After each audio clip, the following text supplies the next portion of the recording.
in a world where we get so caught up in the day-to-day, just keeping your head down and fighting to survive.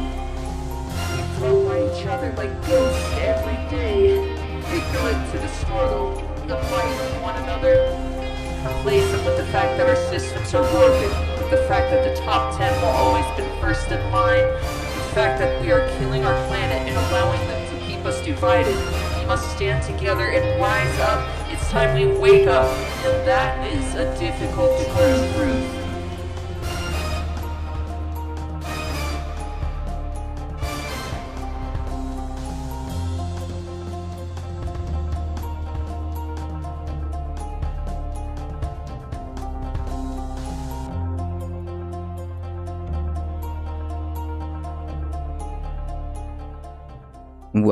Welcome to the Monday stream. I hope everyone's having an awesome Monday morning.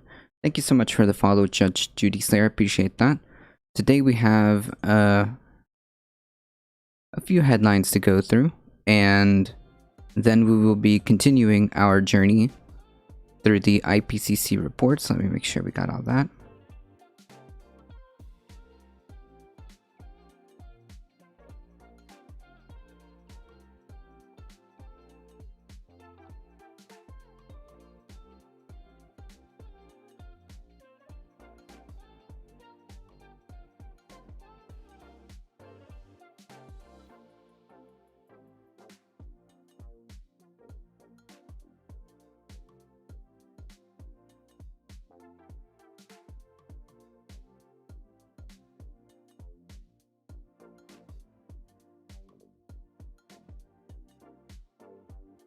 Alright, I think we are here.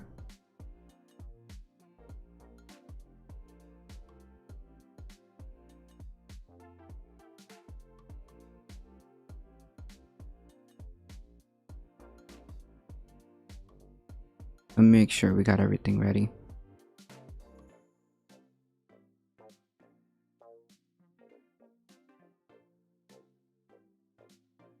Okay. Folks, I hope you grabbed your coffee. Hope you're well situated because we're about to start.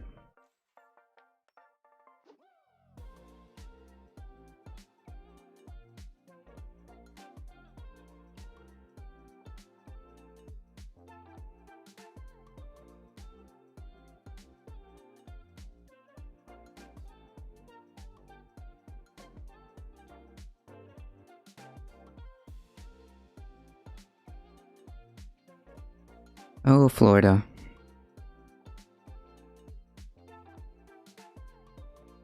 Doctor who promoted ivermectin as a COVID-19 treatment has advised Florida's governor.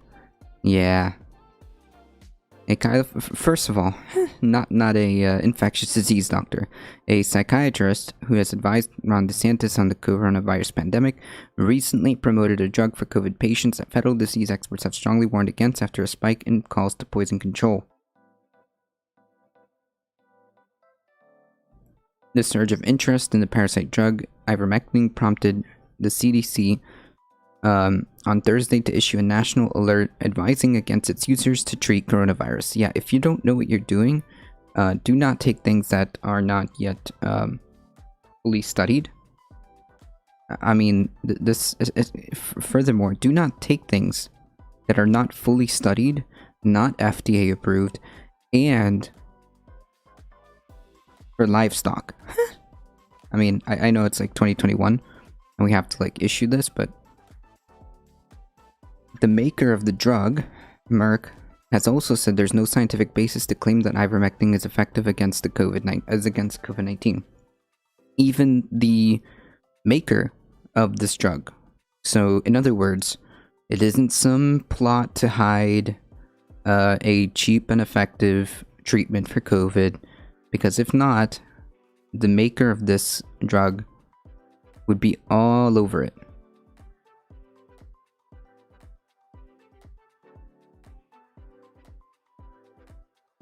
The maker of this drug would be all over it. Dr. McDonald of Los Angeles is among a fringe group of outspoken medical professionals who have pushed ivermectin as an alternative to widespread vaccination against coronavirus. Okay, so clearly this person shouldn't be anywhere near patients at all, even if he's a psychiatrist.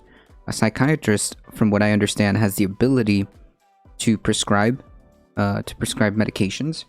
This person should be nowhere near patients. So, vaccination is a preventative measure, right? We understand that vaccination is a preventative measure, just like from common sense, right? You get vaccinated to prevent X, Y, or Z. Ivermectin allegedly would be a treatment for COVID. These are not the same things. A preventative measure is not the same or equivalent to a treatment. The fact that this person got these two things confused and is a licensed psychiatrist who is prescribing medication is unbelievable to me. It is not an alternative to vaccination.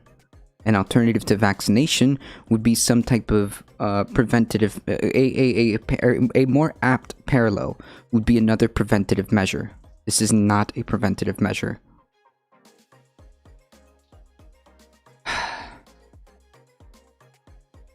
Jesus Christ. Who have pushed ivermectin as an alternative to widespread vaccination against coronavirus, McDonald's called ivermectin a effective, safe, and inexpensive treatment. No. In an August 5th Twitter post, he shared an article by the Jerusalem Post citing a recent study of the drug in Israel. A wave of online misinformation about ivermectin has led to an increased demand, and some people have turned to a version of the drug meant for farm animals. Yeah, because people don't understand. They just see the word ivermectin or hydroxychloroquine, and next thing you know, they're trying to ingest fish tank cleaner. That sparked US FDA to tweet, "You're not a horse, you're not a cow, stop it." True. Florida's Poison Control, a state-funded nonprofit, has treated 27 ivermectin-related cases in August, with most involving drugs made for livestock. Yeah. Trust me, the magical hidden cure or treatment for COVID is not magically hidden in your Tractor Supply store, okay?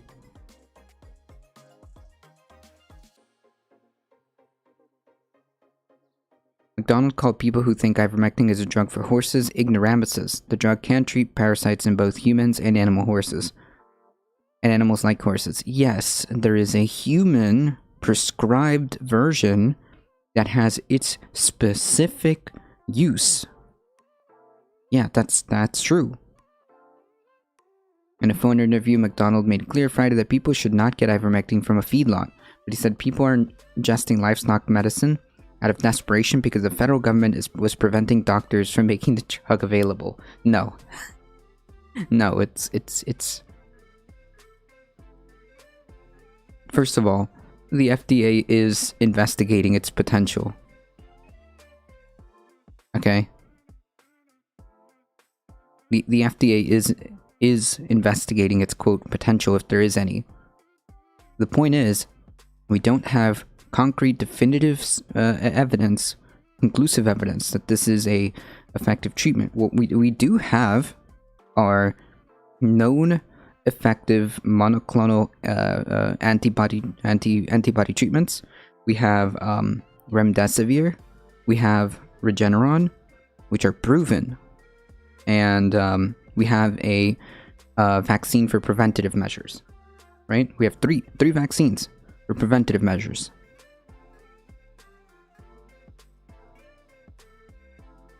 People are ingesting this because they're desperate. People are ingesting this because they don't understand how this works, and they hear people who are, quote, a qualified source, a trusted source, and they think that this is the same.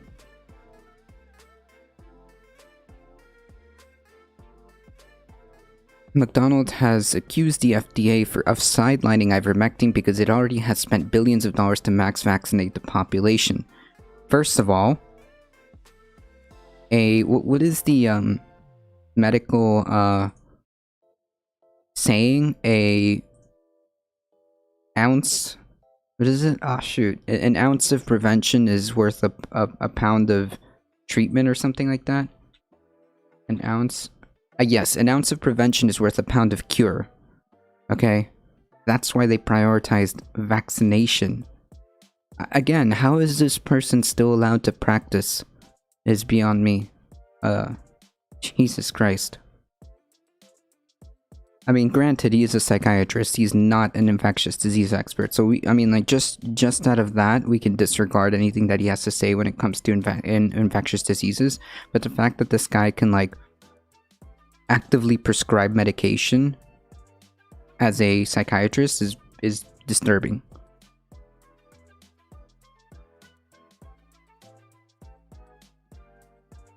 If the goal of these people is to advance public health and make public wealth, why have none of them spoken a single word about prevention and making one healthy to prevent an infection or hospitalization or death? Because ivermectin is not a preventative measure, even if it was proven to be useful as a treatment, which again, the FDA will investigate this and will come out and say if it's good or not. If it turns out that it's useful, it would be a treatment, not a preventative measure.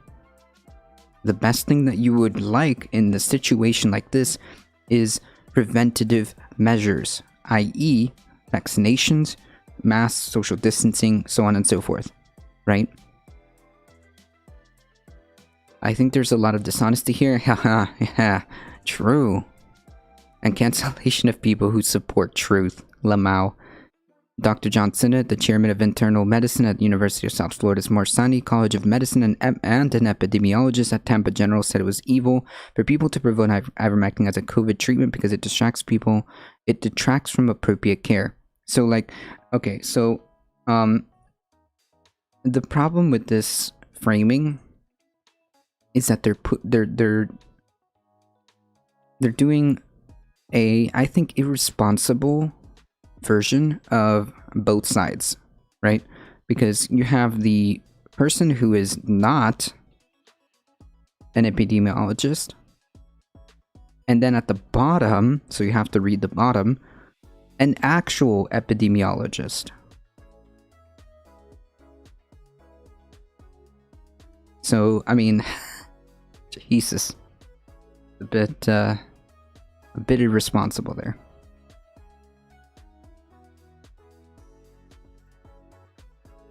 Any physician who espouses this should be reported to their state medical association. True.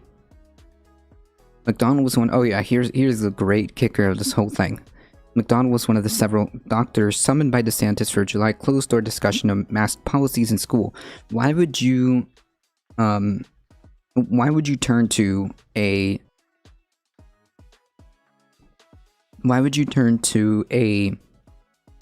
psychiatrist?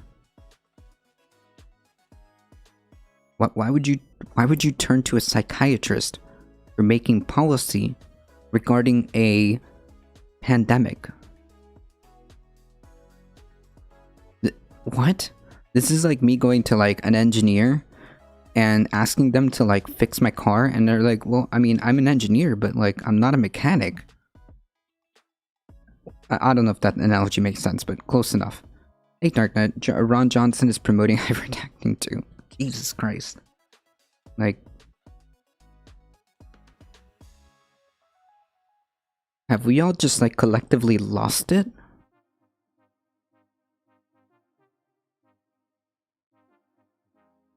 This person is a psychiatrist. In his comments, he argued that masking children is child abuse, according to a video of the meeting later released by the governor's office. He also likened mask mandates to apartheid. Holy Jesus Christ.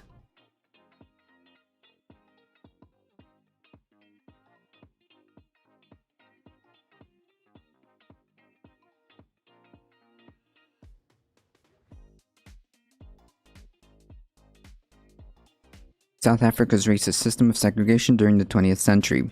At this week's trial in Tallahassee over the governor's ban on school mask mandates, attorneys for the state included McDonald's comments as evidence, but in his ruling against DeSantis, On Friday, Leon County Circuit Judge was dismissive of McDonald's opinion. Yeah, because like when you're talking about an infectious disease, or you would ideally go to a infectious disease expert, an epidemiologist, or the folks that handle this, right? This is I think let me see here before I start.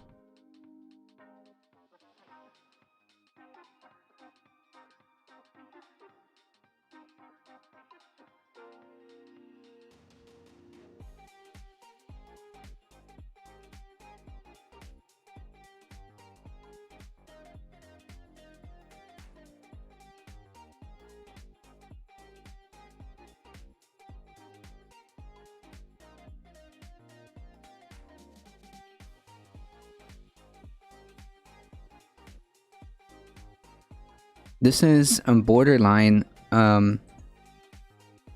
This is borderline appeal to authority, right?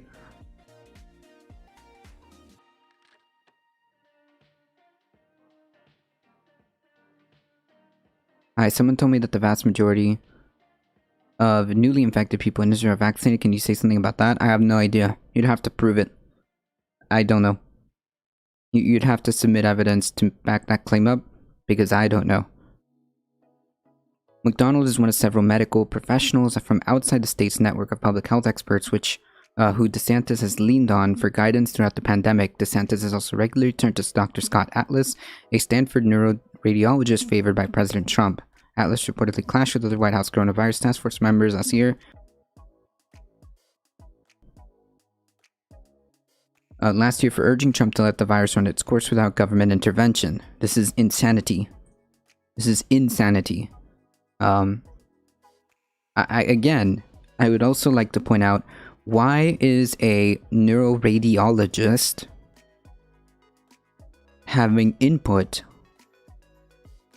in an infectious disease? Why is a neuroradiologist having anything to do with a pandemic response? It is beyond me.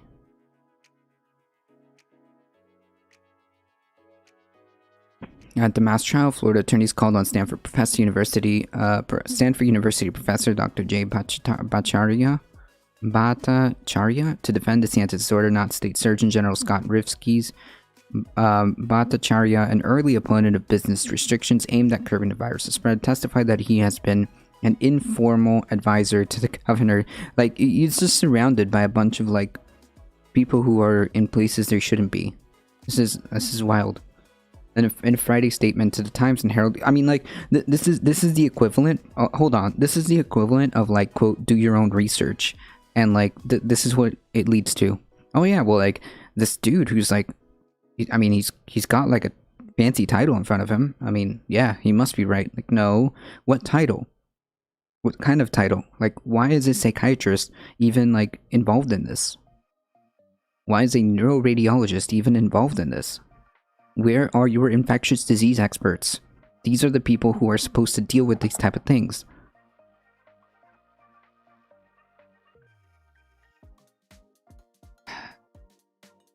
In a statement to the Times and Herald, DeSantis spokeswoman Christina Pushaw said McDonald's inclusion on the school mass panel does not imply that the governor DeSantis endorses or opposes. Jesus Christ. What a lame cop-out. What a lame excuse. What a lame excuse. Any of McDonald's opinions on other subjects. The panel was not about ivermectin, it was about forced masking of school children. Okay. Again, what does a psychiatrist have to do with this? Like, are they trying to evaluate, like, the psychological thing? But, like, a psychiatrist is, someone, I think, who evaluates, folks and prescribes medicine, right? For mental health.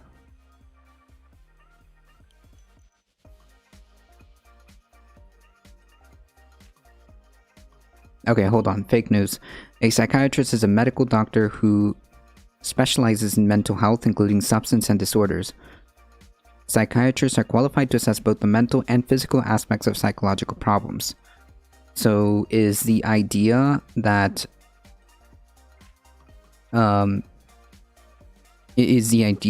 like masks have some type of effect on children? In which case we would definitely need some data on that. Hey, Surfer Girl Gritty.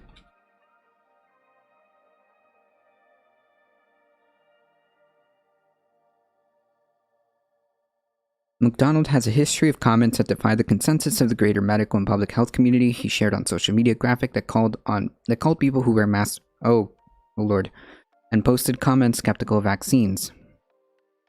McDonald has ties to the America's Frontline Doctors, a political organization that medical experts have accused of spreading misinformation about coronavirus and treatments. McDonald spoke at a summit organized by America's Frontline Doctors, and a picture of him with the group is featured on his Twitter feed.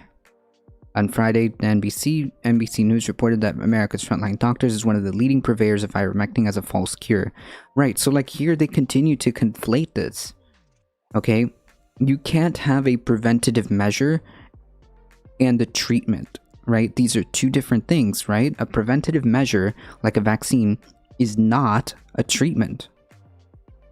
And yet he claimed that it is to prevent.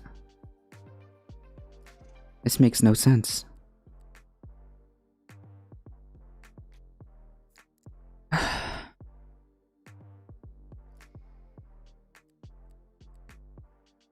The organization has built a business around prescribing the drug. Oh, I see. Oh, okay. Well, it all comes together, folks. It all comes together. A guy that's involved in an organization that is known for spreading misinformation and also has made a business about prescribing said drug. It's all coming together, folks. Prescriptions for ivermectin jumped to 88,000 in the week ending in August 13, up from just a few thousand a week prior to the pandemic and a fourfold increase since July, said CDC. Meanwhile, ivermectin-related calls to poison control centers are up 400%. Yeah, because people are just randomly taking stuff they have no knowledge about. Dr. Asim Tarbar, an assistant professor of emergency medicine at Yale School of Medicine and a medical toxicology, said the poison control figures are likely an underestimate of the problem because many who take ivermectin may be experiencing no side effects, or they're getting sick from the medicine but are reluctant to pick up the phone. Ivermectin has successfully been used in developing countries to treat parasite for decades. In the US, it is approved by the US FDA as an oral drug against roundworm and topical treatment for lice, among other uses. Its side effects are minor when used correctly, but overdoses can lead to vomiting, confusion, seizures, and death. This is from CDC. Studies have not demonstrated that ivermectin is effective in treating coronavirus patients, and CDC has advised against off-label use.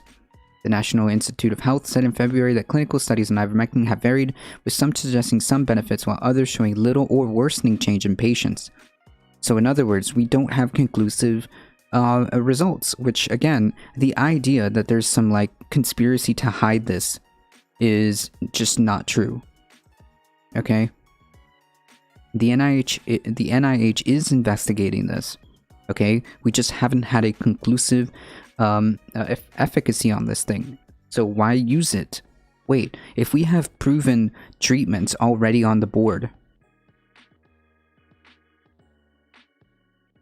Terbar said some people's trust in ivermectin could be explained by a misunderstanding of the scientific process. The drug has been shown in some studies to limit the virus's ability to reproduce in a lab setting, the physician said, but there's no proof that the medicine works that way in the human body. Jesus. Regardless of what we believe, left, right, or center, scientific rigor has to be followed. I mean, yeah, it doesn't matter. Like, the science is not going to care.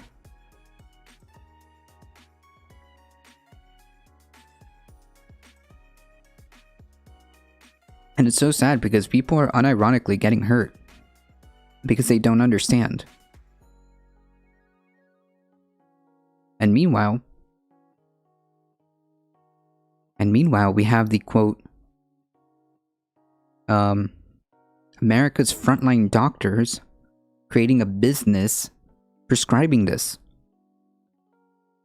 There's always a guy getting profits behind all these right-wing conspiracies and talk show hosts um and influencers. Yeah, I mean it's whatever makes the money, right? Hey, Thundera.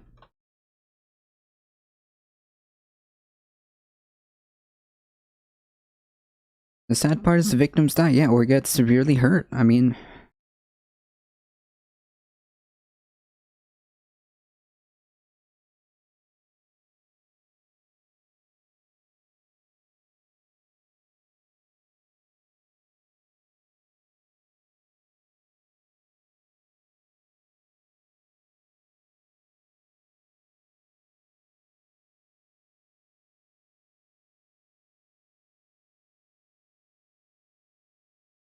the whole point of sharing this article is to further illustrate where Ron DeSantis stands and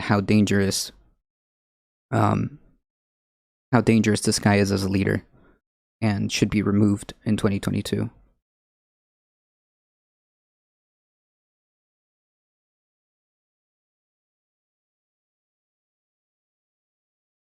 Here's a result exactly of what you were talking about, Thandera. Texas anti-mask freedom defender Caleb Wallace dies at 30 from COVID. A Texas man who led a group of freedom defenders against mask restrictions dies of COVID at the age of 30. Caleb Wallace left behind 3 children and a pregnant wife. His wife Jessica announced her husband's death on a GoFundMe. Jesus. Imagine what your this is what you have to show for. Like, do these people who honestly have like perpetuated the gross level of misinformation and just outright lies and medical misinformation, how do these people sleep?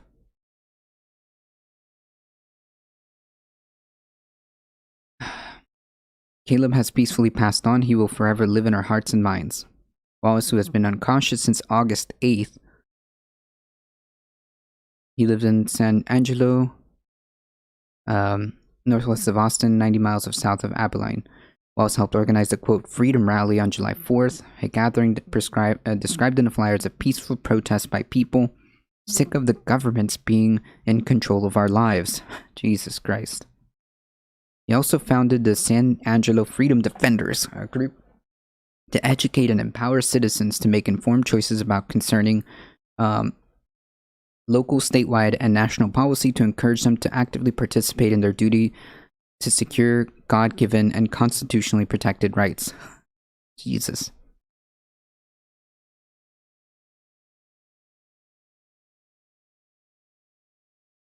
I could make so much money coming up with conspiracies. It would be so easy. The talking points would be just basic. Yeah, exactly. I mean, like, look at Alex Jones.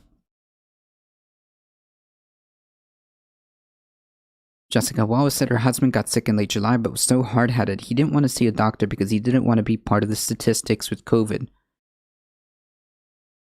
Then he tried an unproven ivermectin, high doses of vitamin C, zinc, aspirin, and inhaler. This is a person who... this is a victim, I think. This is a victim who has been propagandized and told, this isn't a big deal. Masks are just an incursion of your freedom, blah, blah, blah, blah, blah. And you could handle it.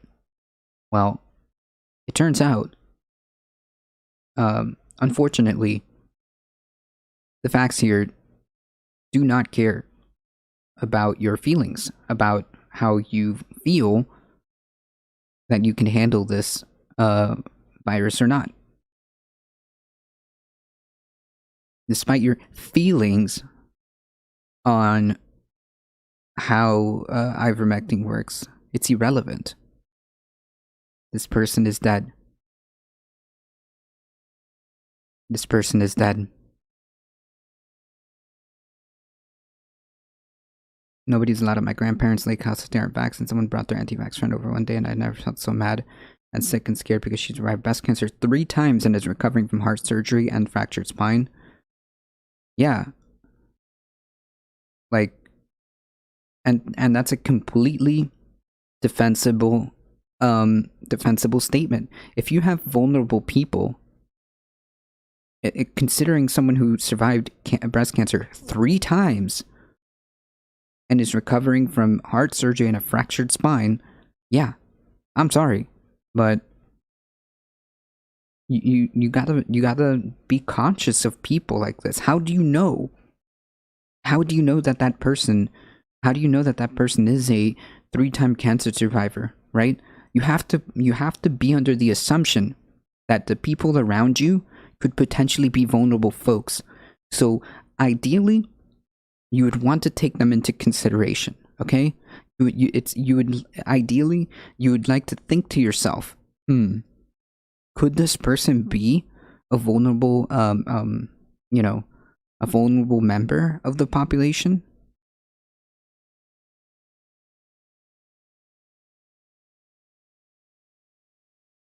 I completely understand, Tendera.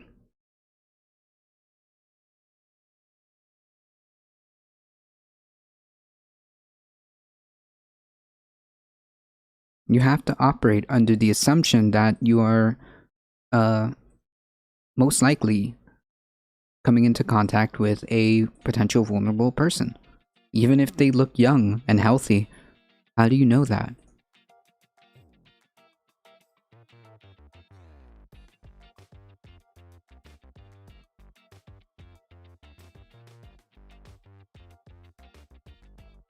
Jessica Wallace told the newspaper that she didn't always share her husband's views and that she wears a mask. Well,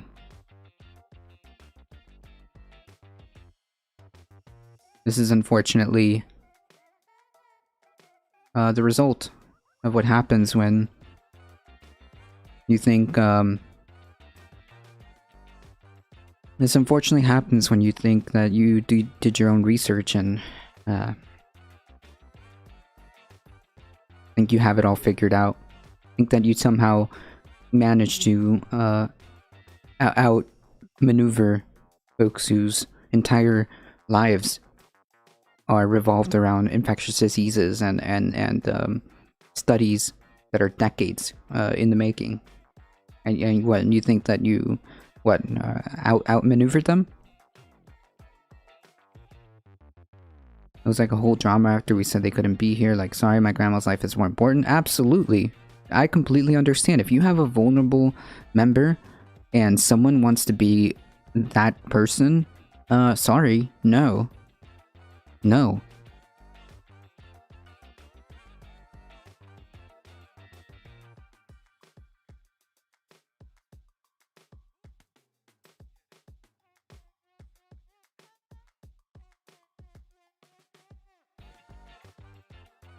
Like, am I just gonna have to do stories every day about, like, the next conservative, like, talking head dropping dead because they thought that their feelings would they thought that their feelings would outmaneuver the facts?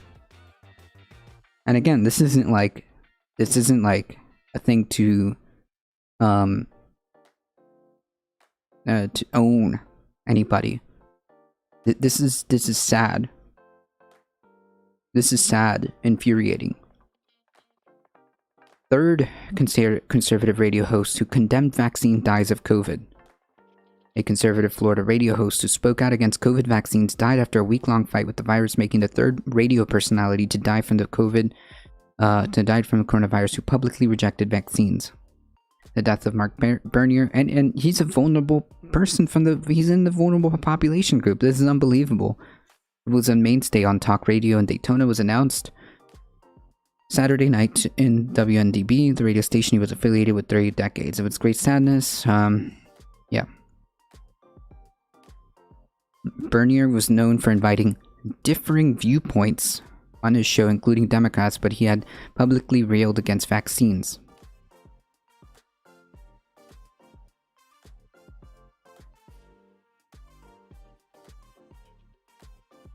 On August 4th, another Florida conservative radio host who has criticized the corona vaccine, Nick Farrell, died from COVID complications.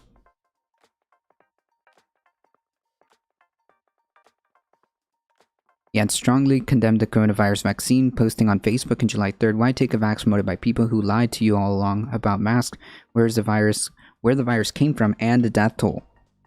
Yeah. He also criticized Anthony Fauci, the nation's top infectious disease doctor, calling him a power-tripping lying freak. Listen, like,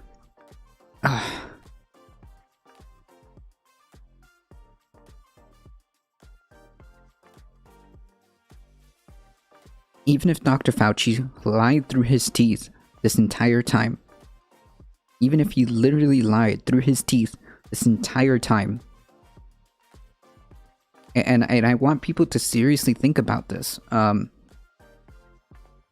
This is kind of like a plea to people to have some, just like, take a second, right? Take a second and evaluate the thoughts, the thought process, right?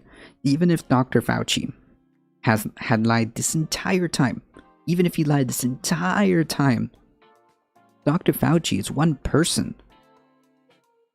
How does that defeat the plurality of data? How does one person defeat the plurality of study after study showing the efficacy of vaccines? Furthermore, Dr. Fauci did not develop the vaccine. Dr. Fauci had absolutely nothing to do with the development of the vaccine, to my knowledge, unless somebody can correct me on that. So you can disregard any of that. Where is the plurality of the experts who know what they're talking about? Like, I know that I'm trying to, like, make this into a logical argument, but I'm just trying to tell people to take a second and evaluate the thought process that got them there, because it is affecting people. It is affecting people, and it's really frustrating.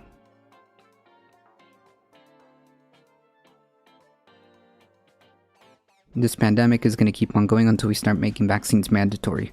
I mean, like, I think that there's arguments for making vaccines mandatory in, like, for example, travel, like airports, air flights, like cruise lines that are tightly packed, schools, health, elderly care facilities, and child care facilities. I think that we can start making, like, arguments for that.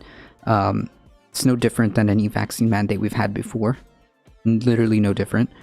So I think that we can do it that way. Like, I'm sorry, dude, but if I was a service worker in a cruise line and that was my bread and butter, I'm sorry, but you don't get to trample on my health because you want to be that guy. Yes, they have this strange, inflated importance. They think that their freedom is to spread the disease, and they also think that they're important. The deep state wants to track them or give them a cyanide shot. Hey, James Napper. It's a weird situation. I can't defend people who reject, who reject informedness, and it's extremely dangerous on a lot of levels. As frustrating as it is, though, I'm not quite prepared to make fun of people dying, as anyone can and everyone does fall victim to groupthink. I've heard people ignore science and data from all sides of the ideological spectrum on all manners of academic topics because they enjoy their worldview and don't like a challenge. I think that there is definitely... I'll say this. I've seen, like, more... like progressive kind of like lefty people literally at the beginning. I don't see this as much. I don't see this as much. But I've seen before, you know, like more lefty progressive people shoot down the idea of a vaccine because they just think that it's a giant plot for huge companies to make like massive profits at the expense of people, and that like that's what they're grasping onto. It's like, I don't know, dude. I don't know. They think they're so important that virologists and epidemiologists around the globe studied for years of their lives just to lie. Yeah, exactly. Like that's my point. Then Like, even if you don't believe Anthony Fauci at all, like, there is a plethora of data around the world that you can go to, right? Not just here. It's like they have the right idea to be skeptical, but then they run with it in some weird dark rabbit hole. Yes. I don't think you can make logical sentences like this, at least in the way a lot of people try to. It's definition, not logic, so you can't logic out of it. Someone believes this stuff because they happen to reside in a perfect demographic group that allows it to happen, and that's not their choice or logic, it's just mostly happenstance. Jesus. Yeah, I suppose, like, but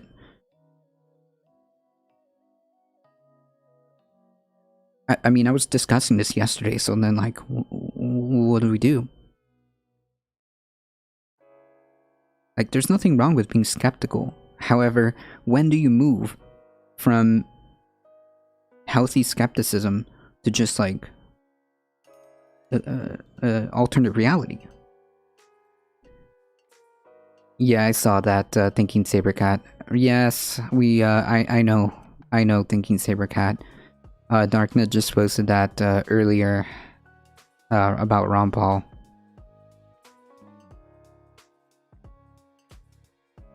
But the post also reports that Farrell has changed his stance on vaccines after he became infected. He reportedly urged a long lifetime.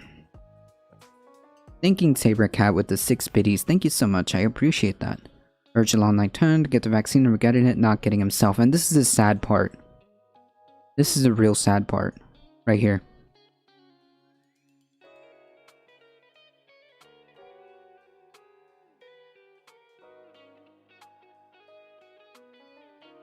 They don't like science, I don't does that vision. I think it's a mistake on how we teach people things. We are people for being right rather than being inquisitive.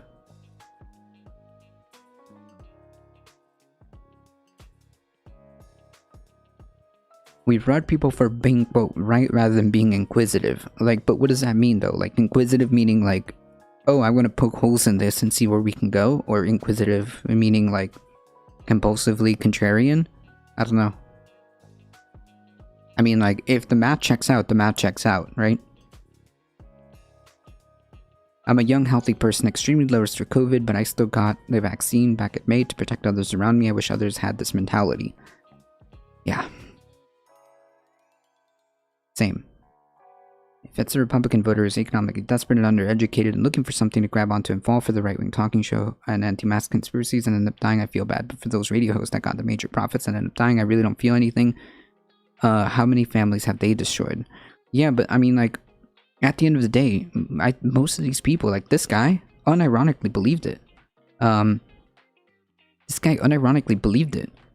He thought he was doing a service. He thought he was fighting the system. He thought he was, like, trying to help patriots or whatever. Like,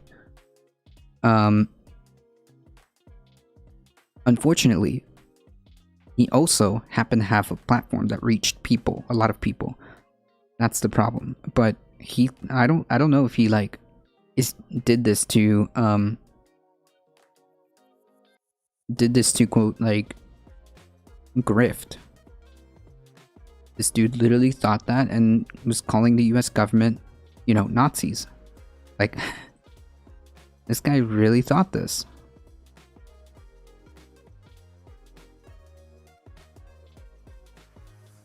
As Richard Feynman would say, the easiest person to fool is yourself. True, and if you convince yourself that you're right no matter what is around it, then you're always going to fall victim to non-logic. People should always be willing to critique their own ideas, their own experience, even though it's hard. Oh yeah, no, that I agree with, James. That I agree with. Absolutely.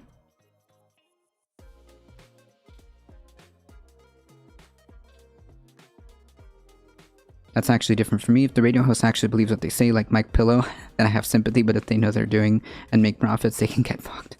True. Yeah. Mike Pillow. Oh. Anyways, the point is, like, at what point do we start, like, saying, hey, you know, all the people who are or who are going against, like, the we're going against the consensus of science are happening to be dropping dead. At what point do we kind of, like, change that around? Like, is that not triggering some type of like sense of doubt? Is that not triggering like a feeling of, maybe I'm wrong? Maybe I'm wrong? Because my favorite radio host is like, dude, he just died. He just died. I mean, does that not like make you feel something? Pac-Man has me saying Mike Pillow.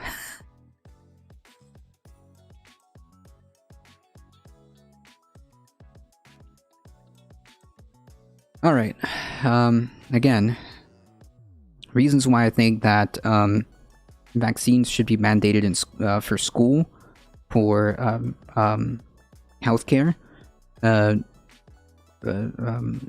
travel, and Jesus Christ, elderly care facilities. I think I got everything. This is the reason why. An unvaccinated teacher spread COVID to 50% of students in a classroom after taking a mask to read. An unvaccinated teacher started a COVID outbreak that spread to 26 people, and those 26 people will, of course, spread it to others. The school required masks, but the teacher didn't always wear one when reading out loud. Because, oh my god, because when you speak, and when you speak out loud, or yell or sing, your particles go out more. Yes, people spit out more viral aerosols when they're talking, which makes it extra important to wear a mask. Jesus Christ. I posted his insane rant where he claims that Americans have it better than Afghanistan, so you shouldn't be critical of America. Yeah, I mean, like, listen. Joe Manchin clone can literally making Afghanistan about him.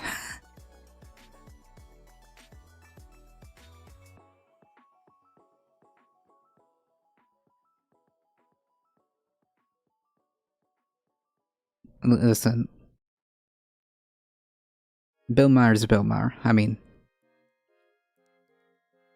an unvaccinated primary school teacher in Marin County California has spread COVID to 26 people, including 50% of their classrooms, after spending 2 sick days. Wait.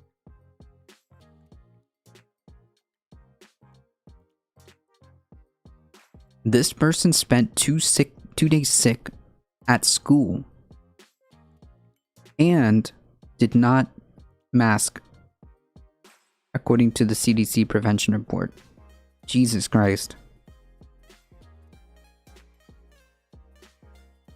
This is so irresponsible.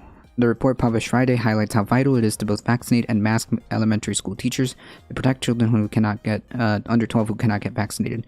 We know how to protect our kids in school. We have the tools. Yes, I think that, like, you can't go out there like and screech about how we need to open up the schools and open up this and open up that, and then have like 0 guardrails in place, like masks or vaccines. Like, I don't get it. If you want to go back to normal, then let's do what we need to do to get back to normal.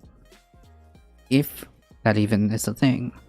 I think there's a difference between, for example, someone watching Fox News to critique and someone trying to ridicule it and bolster their own perceptions. There's a lot of the first thing that happens, but not a lot of the latter.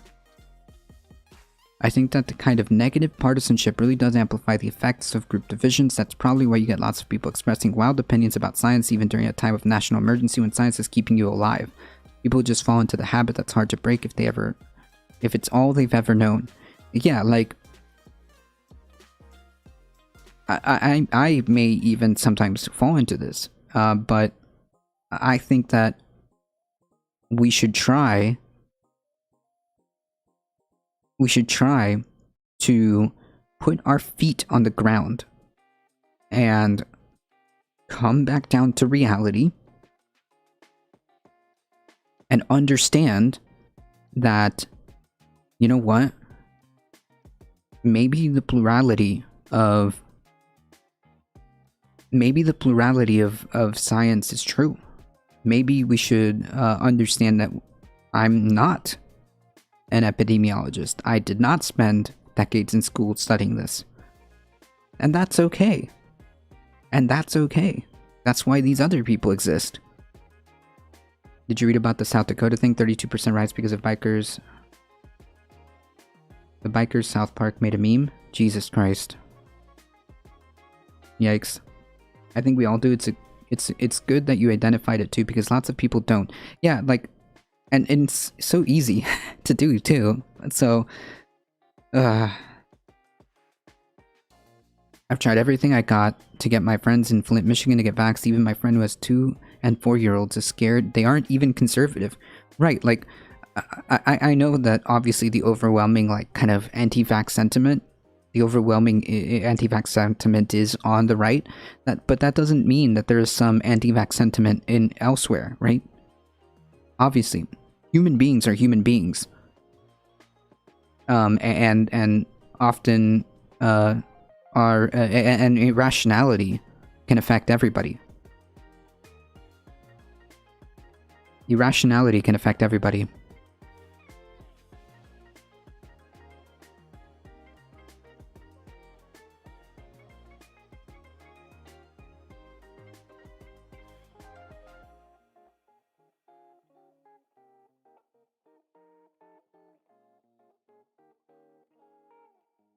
Irrationality can affect everybody. The government poisoned them once? Oh yeah, no. That's completely true. However, is this, like, you have to, like, and I get it, but I get it, and it just, like, requires you to have a separation of, like, that response to the realities on the ground, right? Because what does this have to do with the crisis that happened previously?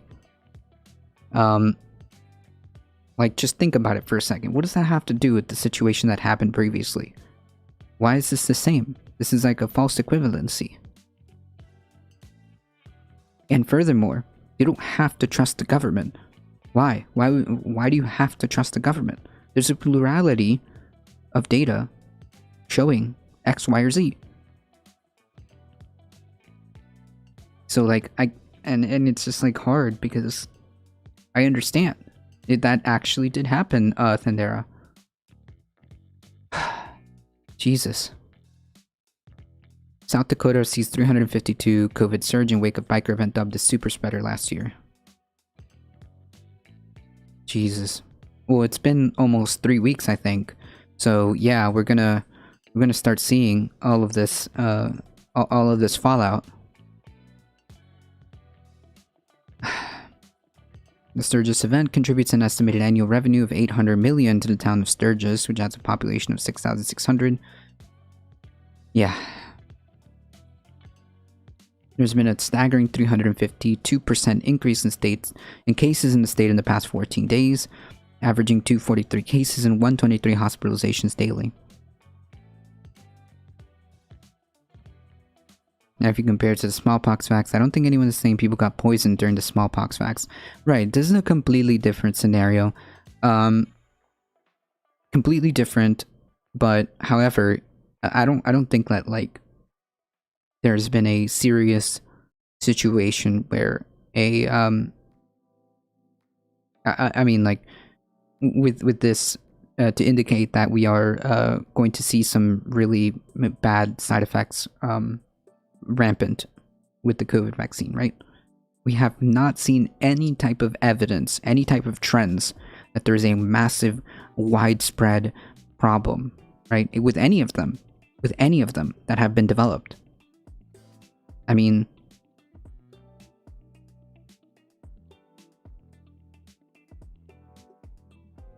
the Sturgis events contribute. Oh yeah, okay, so yikes. 14 days, averaging 243 cases and 123 hospitalizations daily.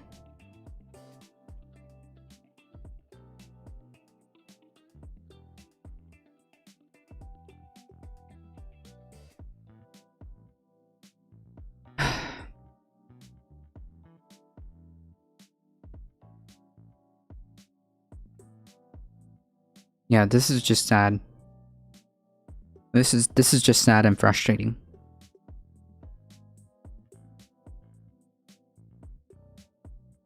The teacher in question was both symptomatic and unvaccinated, and was unmasked when reading aloud to class, whose students were all too young to be vaccinated. This is like, this person honestly probably shouldn't shouldn't work in like school anymore.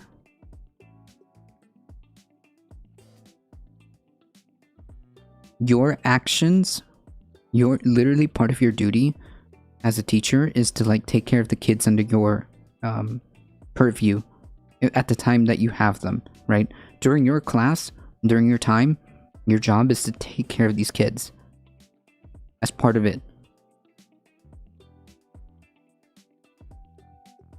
The teacher's action resulted in 12 COVID cases among the class of 24 kids, along with 6 other illnesses at the K-8 school. 8 parents and siblings were infected.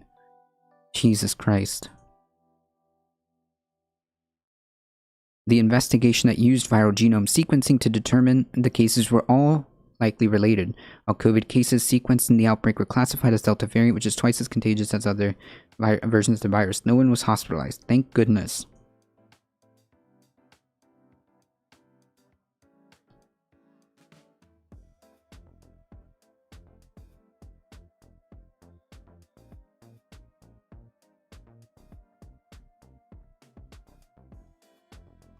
This is what's infuriating about this story. The teacher continued teaching for 2 days while symptomatic, with their symptoms worsening from initial congestion and fatigue, and they wrote off as allergies to a cough, fever, or headache. Yeah, but if you know that this is a potential, why didn't you take a test? And even if it was just like,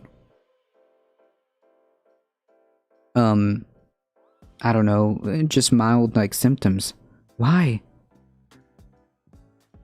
Why? You know these can be coincided with. Jesus Christ. To be honest, you really have to ask psychologists and social psychologists why anti-vax people are the way they are. I get the vibe that there's some residual trauma from past experience there, maybe some kind of behavioral trait that makes someone more prone to fall into this camp. I think it's less likely they choose it out of selfishness and more they like sleepwalk into it. Yeah, but like, I don't know. I'm really not qualified in any way, shape, or form to make that determination.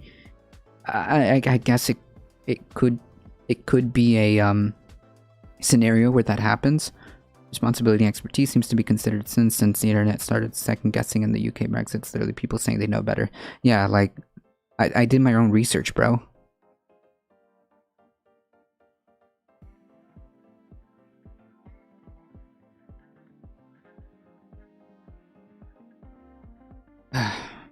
It did seem that sitting farther away from the sick teacher helped protect students, which made sense. Yeah. Wait, why is this even like in this article?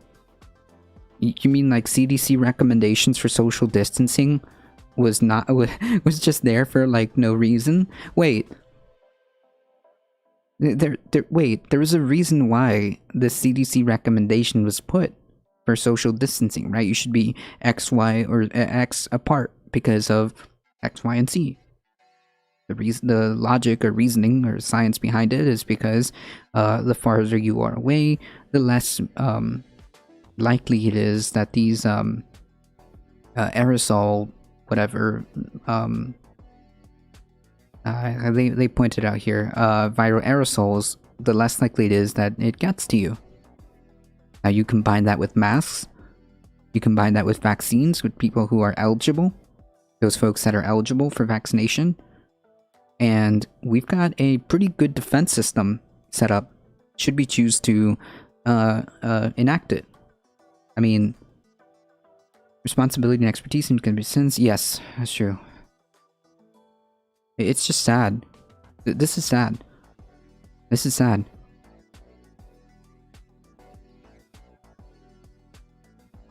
And frustrating, to be quite frank. Because, like, people are trying to do the right thing. People are trying to get back to normal. And people are trying to do the right thing and get vaccinated and wear masks and social distance or do what they can, right? Like, people are trying some. And it's like, man.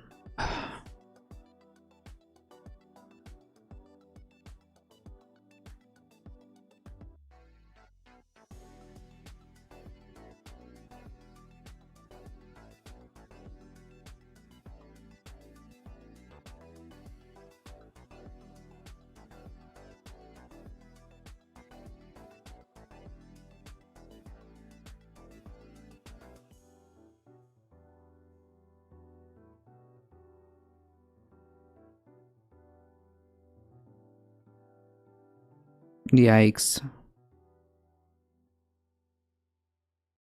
Before we move on, yikes.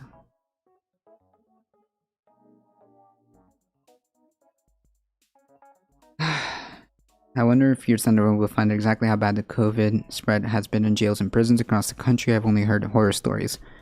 Yeah, Jesus, Nindera. I don't even know if we'll be able to effectively quantify that.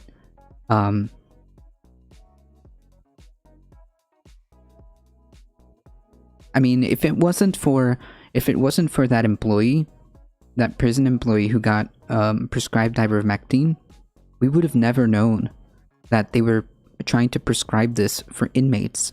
We would have literally never known. So, I don't know. I can only imagine, like, the real, like, actual numbers are probably severely underreported. One can assume that a lot of this data is probably underestimated, right? We can kind of assume that. I mean, I suppose maybe one day, like years down the road, we'll learn, but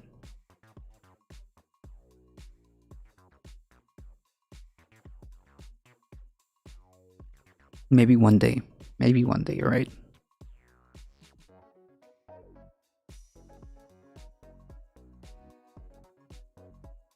You know, I also thought about something like, man, you know what's even more frustrating? Because, like, people can fall into, like, you know, conspiratorial misinformation. Fine. But how is it? How do we get to a point where even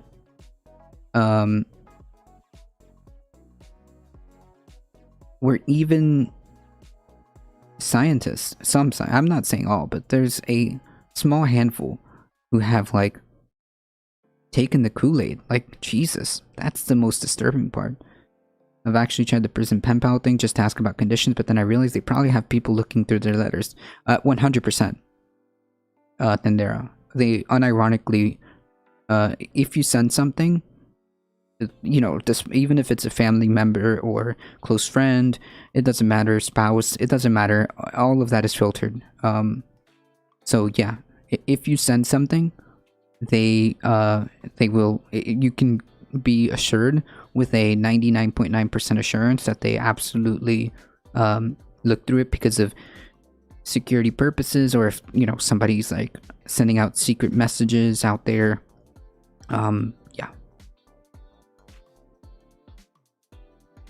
Yeah, that's 100% what happens.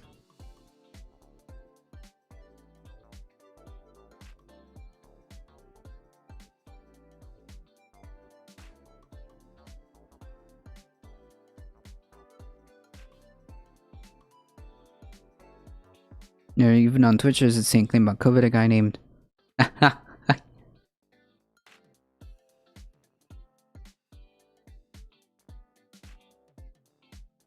the total lie was the virus mutating them, making... Wait, there's an insane claim about a code named Rob Noor. Yeah, I know who Rob Noor is. Was streaming on Saturday, said that the total lie that viruses mutating makes them less infectious. Wait, can you elaborate that? I'm sorry, maybe I'm reading it wrong, but it doesn't make sense to me. Rob Noor was streaming on Saturday and said that the total lie that viruses mutating makes them less infectious. No. Wait, okay, I think I understand. No, that's not always true. Generally speaking, a virus mutates for the purposes of being able to spread better. I mean, it's evolution. It wants to spread.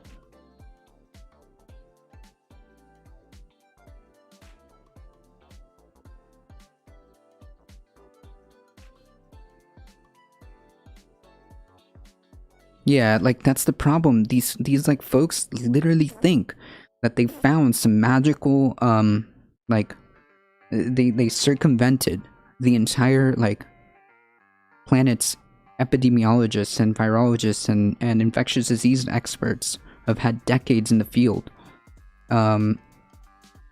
They somehow think that, like, they've magically found a something that they missed. They somehow found something that they missed. And it's like, nah, it's okay not to know. And if you don't understand something, that's okay. There are people who do. Like, I don't even understand, like, all the shit that goes behind the scenes when it comes to, like, making these vaccines and all that. But, like, I tend to believe and trust the plurality of what said experts say. I mean, that's why they are the experts, not me. Right? Like, this doesn't mean that I, like, just blindly trust everything like carte blanche, but, like, if 9 out of 10 doctors tell me that I have cancer, I think it's pretty safe to say that I should seek treatment, right?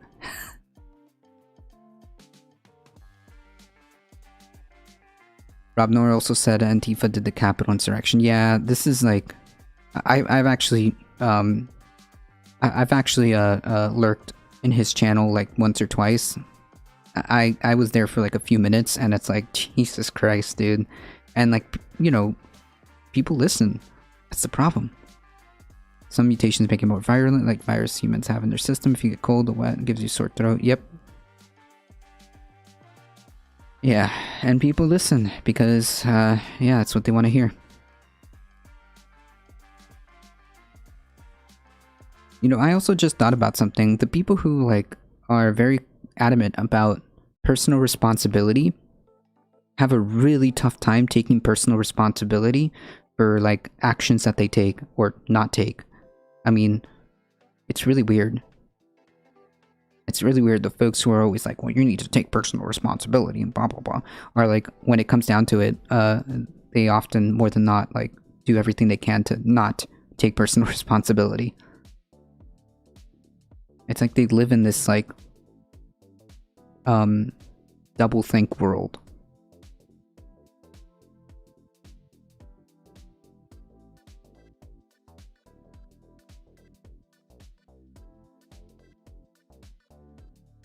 I just hope that critical thinking prevails.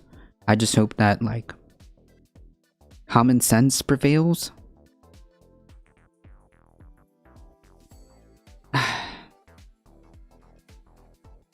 Alright, folks. We gotta talk about this for a second before we head into the IPCC.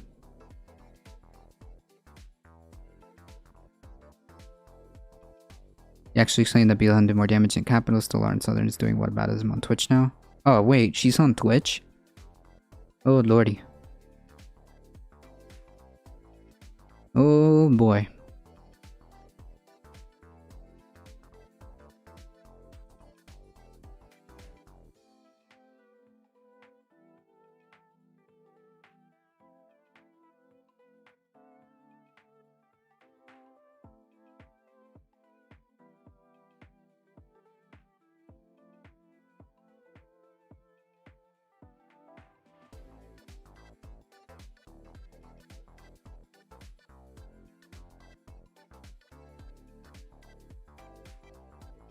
Oh my god, unironically.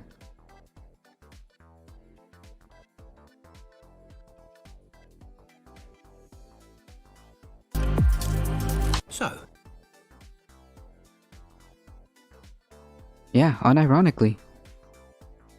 I didn't know she was on Twitch. Jesus Christ. I want to make a conservative blog I discovered, saying I discovered the COVID cure. Ivor Druxageron. Radical left demon rats don't want us to know about it, but it's actually just a vaccine. You know what? That could probably work, like a reverse psyop. Like, just do like a reverse psyop and do that. Twitch lefties are working hard to save Lauren's failing career. True. Who's Lauren Southern? Exactly. Dacapolion. Exactly. Nobody.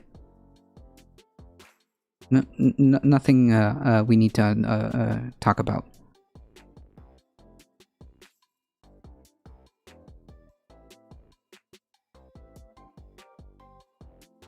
Yeah, something like that. Thinking Sabercat. Something like that.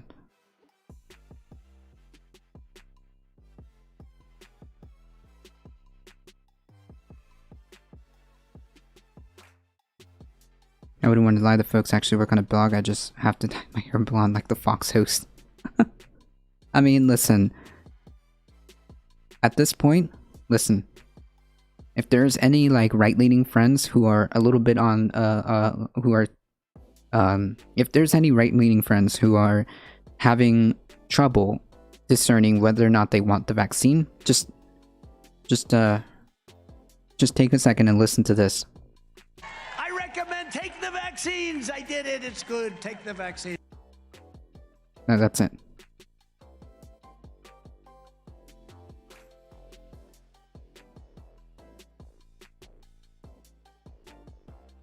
Like, I don't get it. Like, this is why the whole like debate sphere and why like to a degree I think like online Twitch, YouTube debate sphere stuff like that is very is not good. Not because it isn't worthy, but because the way it's being done is irresponsible. I think that it's the concept of having like a real academic debate and like having a back and forth discussion with somebody isn't bad. It's just that this online atmosphere, this blood sports, this I don't know how to call it, this entertainment aspect of it, commodification, this entertainment stuff is becoming more harmful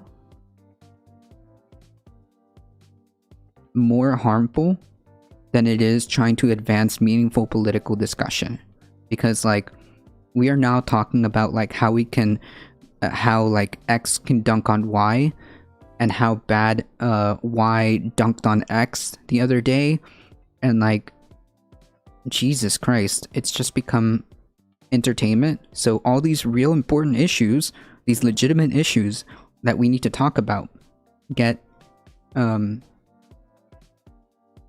I don't want to say like they get infantilized, not infantilized, like they get turned into a they get turned into entertainment value about who can dunk on who.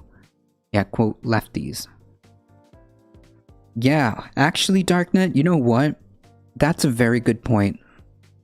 Yes, glossed over. That's another. Yes, glossed over. They get like glossed over, and it becomes they forget. We forget we're talking about serious, legitimate issues, and it's like, oh, X, Y said this, and I don't know.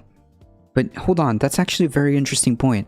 All these hate raids and stuff just started after Twitch lefties started platforming her. Ha! I didn't think about that. I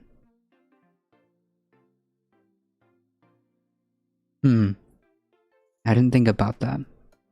Well, it would help if any of these people who did these debates actually knew anything about Poli-Science Academia for a start, like citing marks of random papers from Google with the same title as my research doesn't count. True. Which is what I'm saying, James. Like, we're not having, like, legitimate conversations about an idea or, like, a legitimate conversation about X. We're just like, it's entertainment. Why do these people get booked? Why do these people get booked? Well, because they're controversial and they bring a lot of like viewers and heat, right?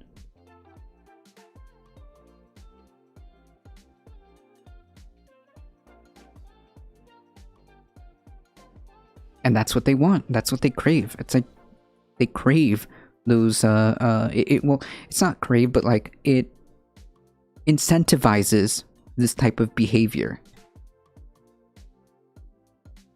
Right? And next thing you know, we're having debates with Lawrence Southern. Can someone explain to me if Glenn Greenwald has always been on the left, and where did he start out? I mean, like, I think he was pretty, like, at least he had a lot of good independent, you know, investigations in journalism, when he started. I would say that. But now he's off into some other weird tangent. He's gone.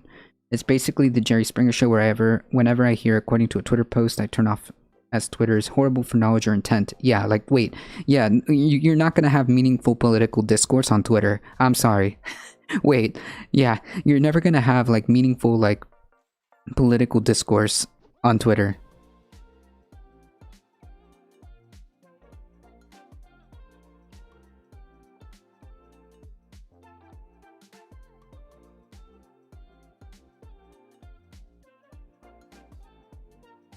I think that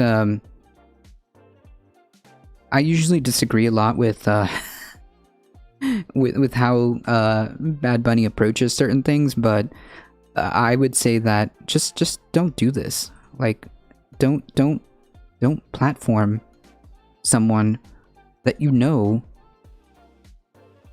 Like, come on, we can do better, right? We can do better. We don't need to, like, not everything needs to be a spectacle. Not everything needs to be a quote debate, okay? And furthermore, what if you end up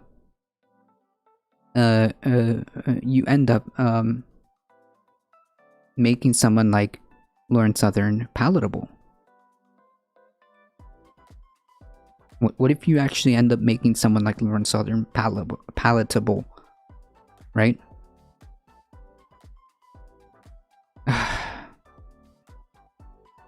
It takes a lot of time to become accustomed to politics literature, and you tend to find people who read it only on specific element of it and regularly till they don't know about X topic because it's not their specialty. You can't quickly shortcut into that knowledge.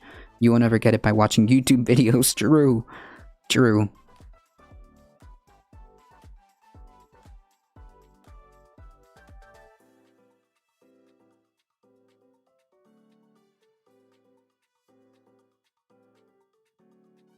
I think that's why these debates just end up, I think this thing, when I think it's different, rather than it's being about, well, these studies show that X, Y, or Z. Yeah.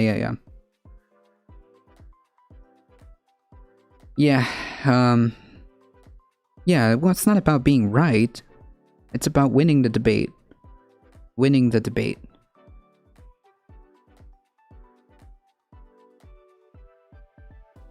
I do like Jon Stewart. I don't know about Job Stewart, but I do like Jon Stewart. Please clap.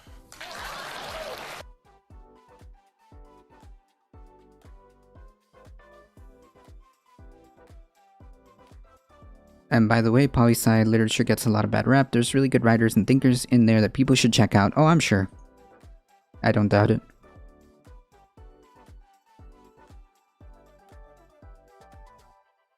Nah, I know, Thunder. I'm just messing.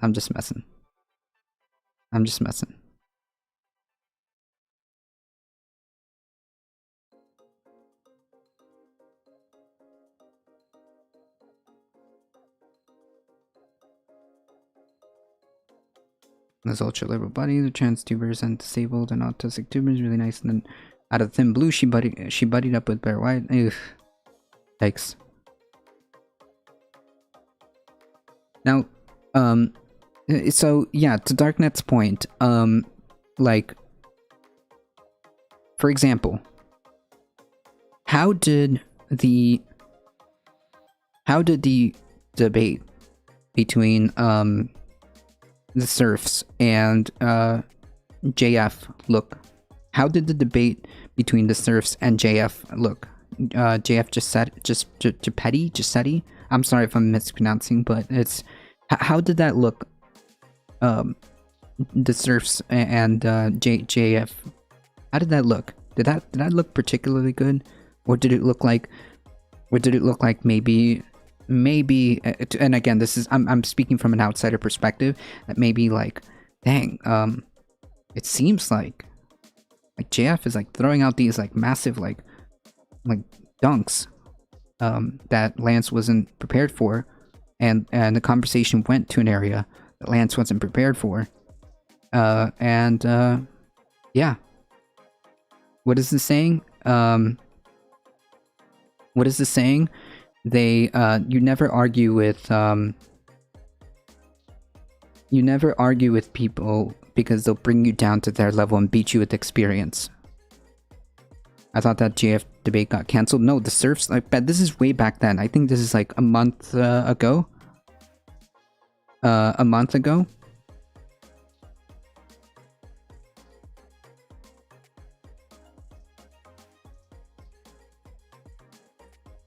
Was it like that did happen? I saw it. I saw it and I was cringing.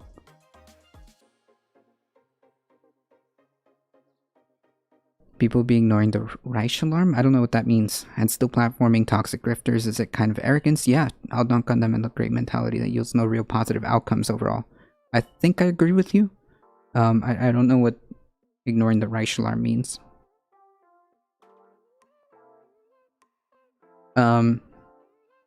Worst was the serfs debate with Lawrence Southern. Really the best term for it was never wrestle with chimneys, so you just get us dirty. Yeah. Yeah, so... yeah, that's my point. Why?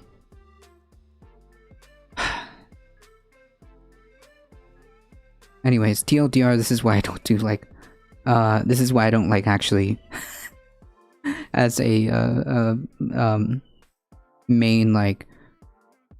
as the main purpose of this channel, like, I don't do debates. I don't like debates. I'd rather have conversations in private. Like, if you have a problem with anything that I say, just, like, whatever. I'm not gonna make a spectacle out of this. Anyways, we got a couple of things. We just got 2 more to go, and we'll get into it, okay? Republican election audits have led to voting system breaches. Yeah. So, you know how, like, they were complaining about, there's so much problems with our electoral system. Inadvertently, they are the ones who are going to cause security issues with our actual security issues with our voting.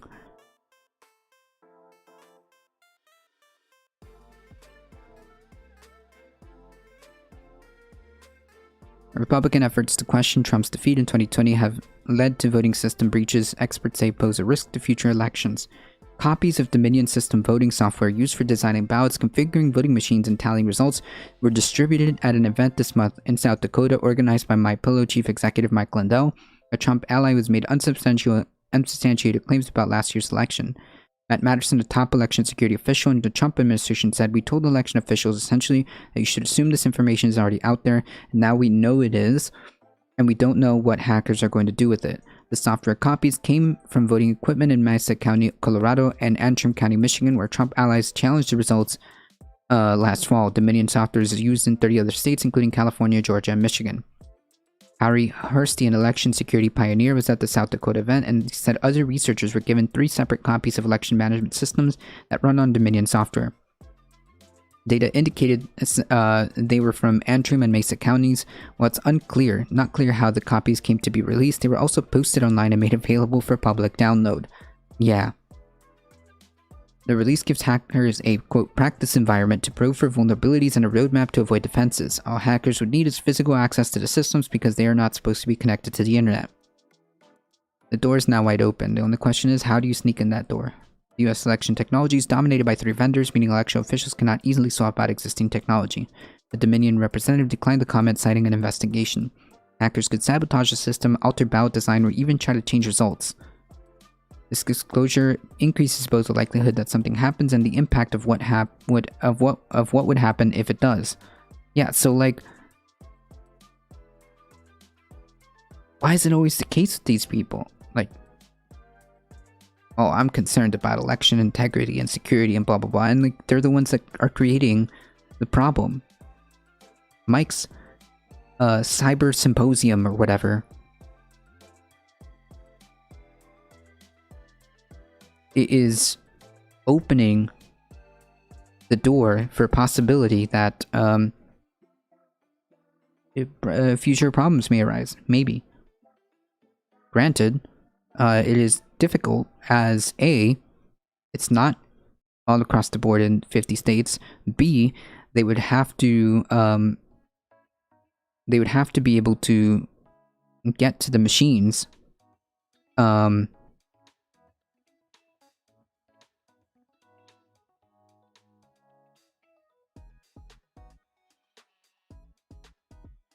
And if they do get to the machines, they could potentially do something. Destiny, Irrelevant Booksmarts, the best debaters on Twitch mainly because they keep their cool. Yeah, it doesn't matter. Like, I think that yes, it's important to keep your cool and to keep level, an even level. The problem is when the consequences of that. How do people see the outcomes of that conversation? Right? I'm not worried about anything happening in Wayne County, Michigan. We got a badass AG. She's not progressive, but she doesn't tolerate this.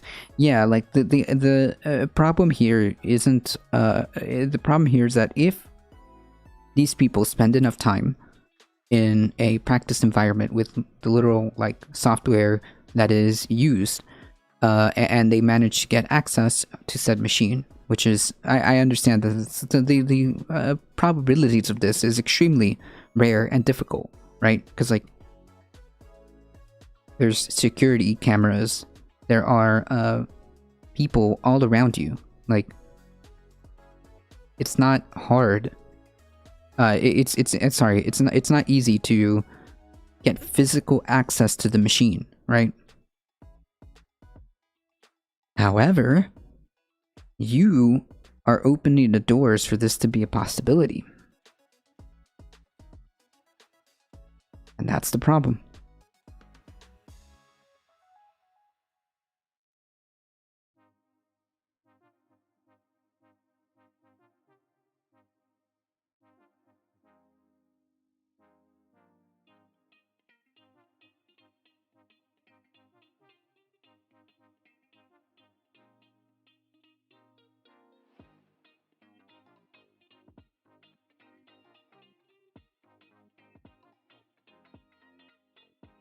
Geoff Hale, who leads election security at U.S. Cybersecurity and Infrastructure Agency, said his agency has always operated on the assumption system the assumption system vulnerabilities are known by malicious actors. Officials are focused instead on ways of reducing risk, such as using ballots with paper record that can be verified by the voter and rigorous post-election audits.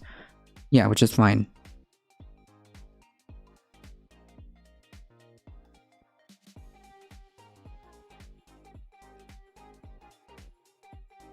Having Dominion software exposed publicly did not change the agency's guidance. Yeah, because you have to assume that they're able to hack it. It's just a matter of like, dang, dude, really? Are you really going to give them such a, you're giving them an easier time.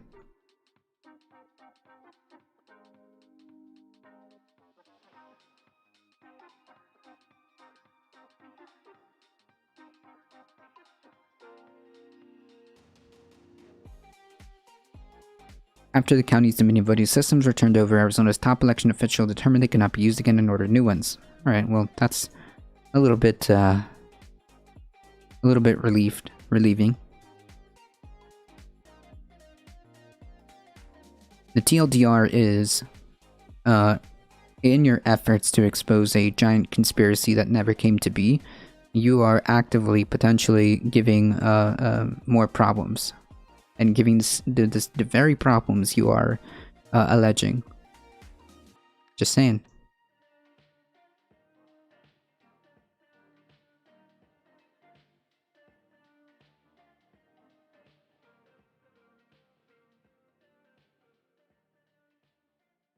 Let's talk about this for 2 seconds.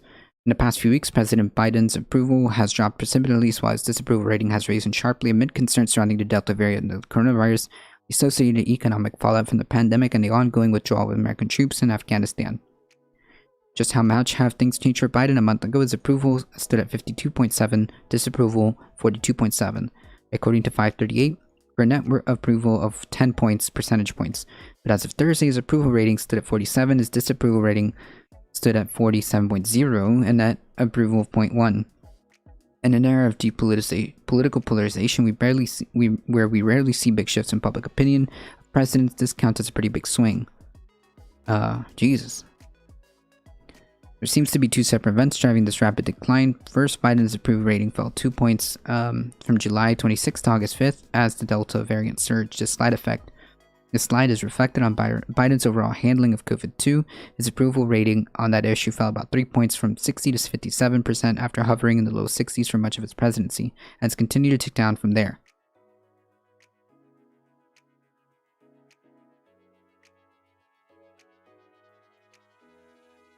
When things fell apart in Afghanistan, before the last remaining troops were scheduled to leave the country, on August 15, the US-backed government completed its collapse, and the Taliban fully returned to power after being pushed by US-led military forces in 2001 following the 9/11 attacks.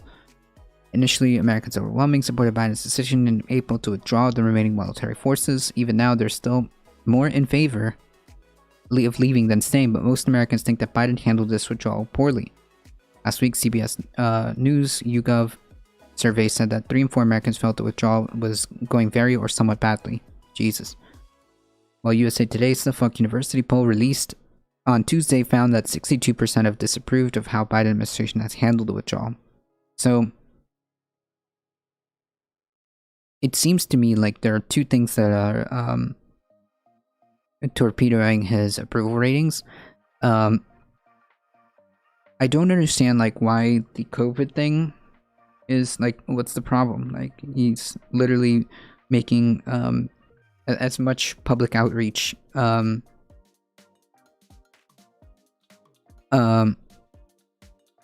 public outreach to try to get people like vaccinated and stuff. Like, I don't know why that would be a thing. However, I understand the economic situation is not good, but you can't also expect to like turn everything on a dime. I also think that what they do now domestically, what Democrats do now domestically, is going to determine what happens in the midterms. Plain and simple.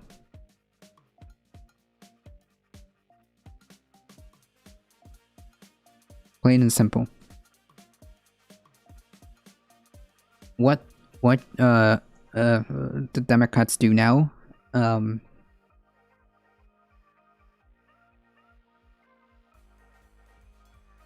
will determine what happens domestically. What Democrats do now domestically will determine what happens in 2022. I follow a lot of Afghans who are activists on the ground. I saw a video on my newsfeed in the morning of American soldiers beating, pushing, kicking, and shooting and killing Afghan men who shooting and killing Afghan men, women, and children in my eyes. Jesus Christ.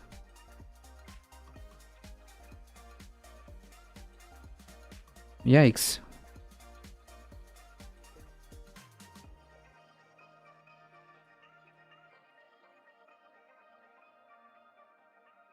When you look at Trump, he never top 50, so I don't get why anyone's worried. Because this guy isn't Trump. Trump literally said he can shoot anybody in Fifth Avenue and they would still vote for him. Not the case here.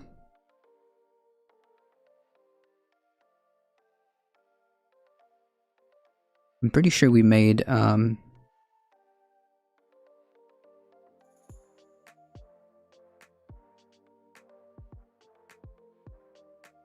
think we were here.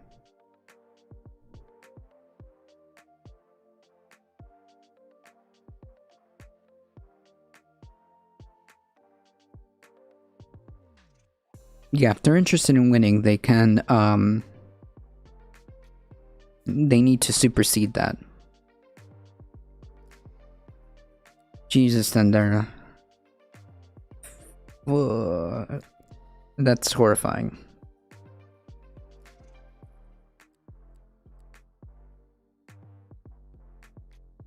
That is horrifying and disturbing.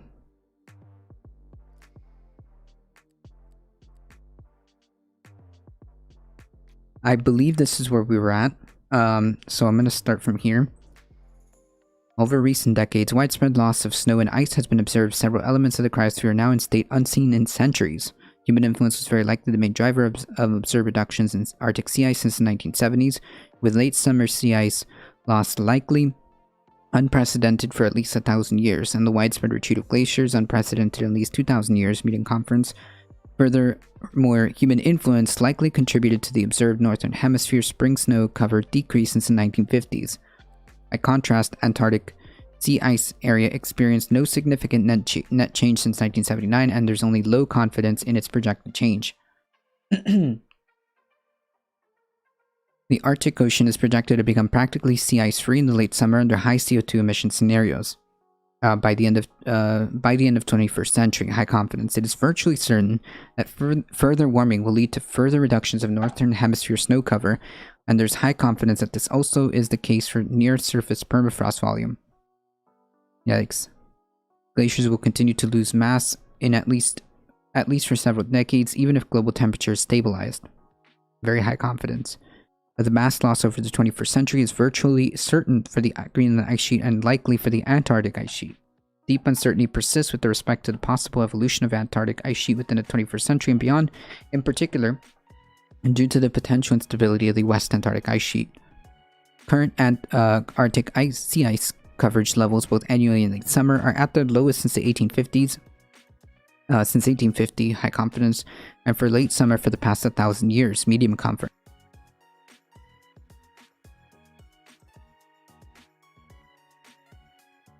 Since the late 1970s, Arctic sea ice area and thickness have decreased in both summer and winter, with sea ice becoming younger and thinner and more dynamic.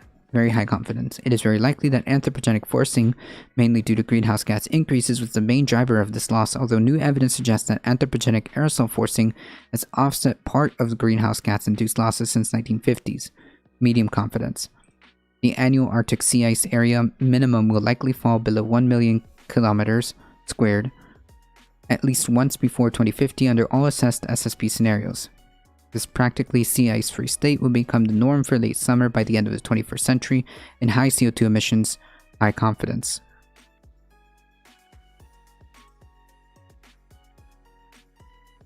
They purposely post raw content for other countries to consume their reality rather than filtered through other countries' media. Jesus. I had air quality warning and heat advisory all week because of the ozone thing. Jeez. If you look at whispers and the hypocrisy of the West crying about Afghanistan, but nothing to do with powder keg of the Congo where lithium, the powder keg of Congo where the lithium for Apple iPhones come from. Yeah, that's true. That's true.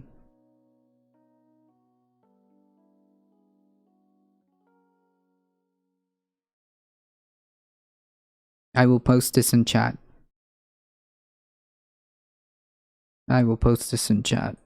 Here you go, folks.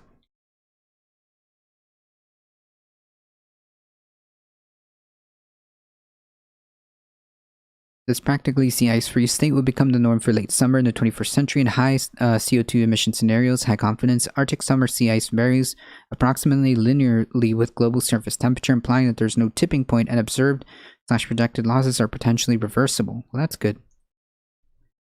For Antarctic sea ice, there's no significant trend in satellite observed sea ice area from 1979 to 2020 in both winter and summer due to regionally opposing trends and larger internal variability. Due to mismatches between model simulations and observations combined with a lack of understanding of reason for substantial intermodal spread, there's low confidence in model projection of future Antarctic sea ice changes, particularly at regional level. In permafrost regions, increasing ground temperatures in the upper 30 meters over the past 3 to 4 decades have widespread high confidence. For each additional 1 degree Celsius of warming up to 4 degrees Celsius above the 1850 to 1900 level, the global volume of perennial frozen ground to 3 meters below the surface is projected to decrease about 25% relative to present volume, meeting confidence. However, these decreases may be underestimated due to an incomplete representation of relevant physical processes in ESMs. Low confidence. Seasonal snow cover is treated in this table. There's very high confidence that with few exceptions, glaciers have retreated since the second half of the 19th century. This behavior is unprecedented in at least 2,000 years.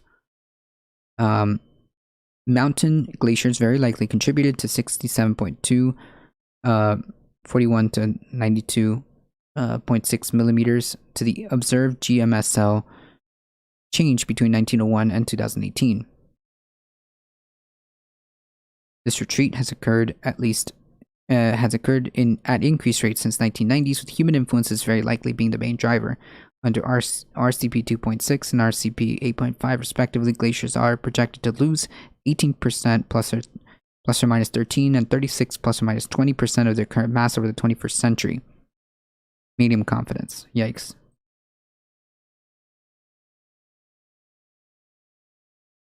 US did completely screw up the Afghanistan situation, though. It doesn't matter how far back in history you go, it's always the same. True. Twitch climate class. True. Hey, Bro Zero. I'm here for my morning cup of depression. What brand are we drinking today? Climate catastrophe. Yeah, we started off very strong. We started off strong with COVID, and now we're finishing off with the ultimate black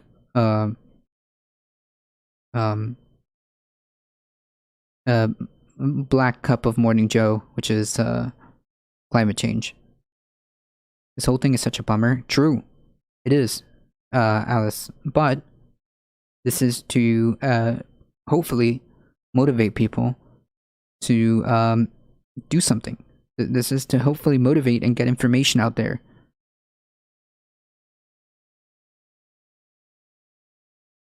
The Greenland ice sheet was smaller than at present during the last interglacial period, about roughly 125,000 years ago, and the mid-Holocene, roughly 6,000 years ago. High confidence. After reaching a recent maximum ice mass at some point between 1450 and 1850, ice sheet retreated overall, with some decades likely close to equilibrium, i.e. mass loss approximately equaling mass gained. It is virtually certain that Greenland ice sheet has lost mass since the 1990s, with human influence a contributing factor. Medium confidence. There's a high confidence that annual mass changes have been consistently negative since the early 2000s. Over the period of 1992 to 2020, Greenland likely lost 4,890 plus or plus minus 460 of gigatons of ice, contributing to 13.5 plus or minus 1.3 millimeters to global mean sea level rise. Jesus. Yikes. There is high confidence that the Greenland ice mass losses are increasingly dominated by surface melting and runoff, with large interannual variability arising from changes in surface mass balance. Projections of future Greenland ice mass loss are dominated by increased surface melt under all emission scenarios. Jesus. Potential irreversible long-term loss of the Greenland ice sheet and parts of the Antarctic ice sheet is assessed in this box. All of these figures, by the way, are in the now that I scrolled all the way to the bottom, I believe all of these figures are reflected at the very bottom of this.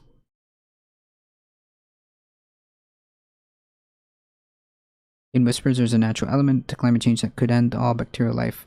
All but bacterial life on Earth. Jesus.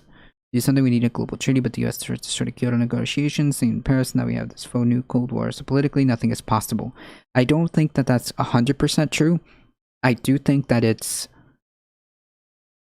I do think that it's unlikely. It's realistic to expect that we won't get what we need in time. But at the same time, we also have to recognize that there is a possibility. Therefore, we should try to do everything to build political power and build a collective fire under these politicians' butts to get something done. And that's going to require a massive movement. And failing to do so is catastrophic. It's just plain catastrophe. So I think that it can. However, realistically speaking, we can understand that, you know, it's most likely we won't be able to get there in time. That's the sad part.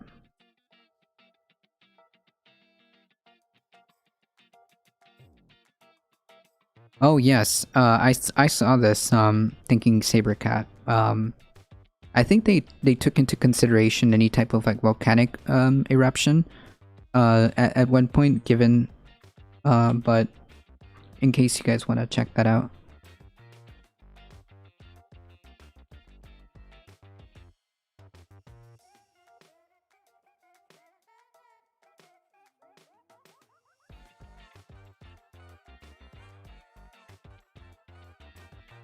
It is likely that the Antarctic ice sheet has lost 2,670 plus or minus 530 gigatons, contributing to 7.5 plus or minus 1.5 millimeters to global mean sea level rises over 1992 to 2020. The total Arctic ice mass loss that were dominated. The total Antarctic ice mass losses were dominated by the West Antarctic ice sheet, with combined West Antarctic and Peninsula annual loss rates increasing since about 2000 Very high confidence. Furthermore, it is very likely that parts of the East Antarctic ice sheet have lost mass since 1979. Since the 1970s, snowfall has likely increased over the western Antarctic Peninsula and eastern west Antarctica, with large spatial and interannual variability over the rest of Antarctica. Mass losses from the West Antarctic outlet glaciers, mainly induced by ice shelf basal melt, high confidence, outpace mass gain from increased snow accumulation on the continent, very high confidence. However, there's only limited evidence with medium agreement of anthropogenic forcing on the observed Antarctic mass loss since 1992, with low confidence in process attribution. Increasing mass loss from ice shelves and inland discharge will likely continue to outpace increasing snowfall over the 21st century. Deep uncertainty persists with respect to the possible evolution of the Antarctic ice sheet along the high-end mass loss storylines within 21st century and beyond, primarily related to the abrupt and widespread onset of marine ice sheet instability and marine ice cliff instability. Sea level. This is where it gets fun. Sea levels. Alright. Global mean sea level increased 0.15 to 0.25 meters? Yes, meters. Over the period of 1901 with 2018, with the rate of rise that has accelerated since the 1960s to 3.7, 3.2 to 4.2 millimeters year square. No, this is -1. What? Hold on.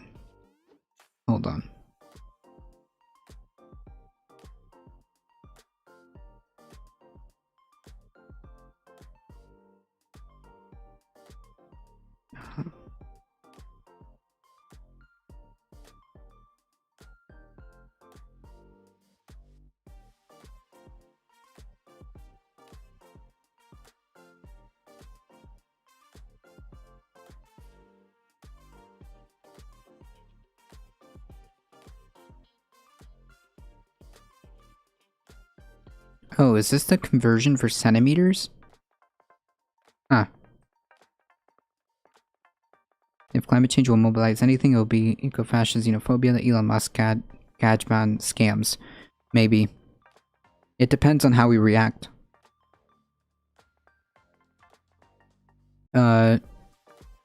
Year for the periods of 2006 to 2018, high confidence human activity was very likely the main driver. Observed GMSL rise since 1970, and new observational evidence leads to an assessed sea level rise over the period of 1901 to 2018 that is consistent with the sum of individual components contributing to sea level rise, including expansion due to ocean warming and melting of glaciers and ice sheets. High confidence. It is virtually certain that GMSL will continue to rise over the 21st century in response to continued warming of the climate system. Sea level responses to greenhouse gas emissions are slowly GHG emissions are more slowly than global surface temperatures, leading to weaker scenario dependence over the 21st century than for global surface temperatures. High confidence. The slow response also leads to a long-term committed sea level rise associated with ongoing ocean heat uptake and the slow adjustment of the ice sheets that will continue over the centuries and millennia following the cessation of emissions. Jesus Christ. By 2100, GMSL is projected to rise by 0.28 to 0.55 meters likely range under SSP 1.9 and 0.63 to 1.02 millimeters meters likely range under SSP 5 to 8.5 relative to the 1995-2014 average. Medium confidence under the high CO2 emission scenario. There's a deep uncertainty in sea level projections for 2100 and beyond associated with the ice sheet response to warming. In low likelihood, high impact storyline and a high CO2 emission scenario, ice sheet processes characterized by deep uncertainty could drive GMSL rise up to about 5 meters. Up to about 5 meters by 2150, given the long term. And again, like, this isn't like necessarily that long. Okay, 2150 isn't necessarily that long in a time frame. Like, this is just like a generation and a half away, right? Given the long-term commitment and uncertainty in the timing of reaching different GMSL rise levels, it is important consideration for adaptation planning. In other words, brace yourselves, folks.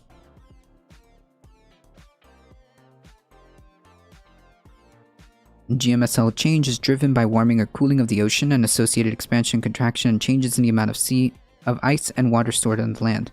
Paleo evidence showed that GMSL has been about 70 meters higher and 130 meters lower than present within the past 55 million years, and was likely 5 to 10 meters higher during the last interglacial. Sea level observations showed that GMSL rose by 1.5 to 0.25 meters over the period of 1901 to 2018 at a rate of 1.7, 1.3 to 2.2 millimeters a year. New analysis in paleo evidence since AR5 showed that this rate is likely faster than during any century over the last 3 millennia. High confidence. Since AR5, there's strengthened evidence for an increase in the rate of GMSL rise since the mid-20th century, with an average rate of 2.3, which is 0.6 to 3.1 millimeters a year over the period 1971 to 2018, increasing to 3.7, 3.2 to 4.2 millimeters a year for the period 2006 to 2018.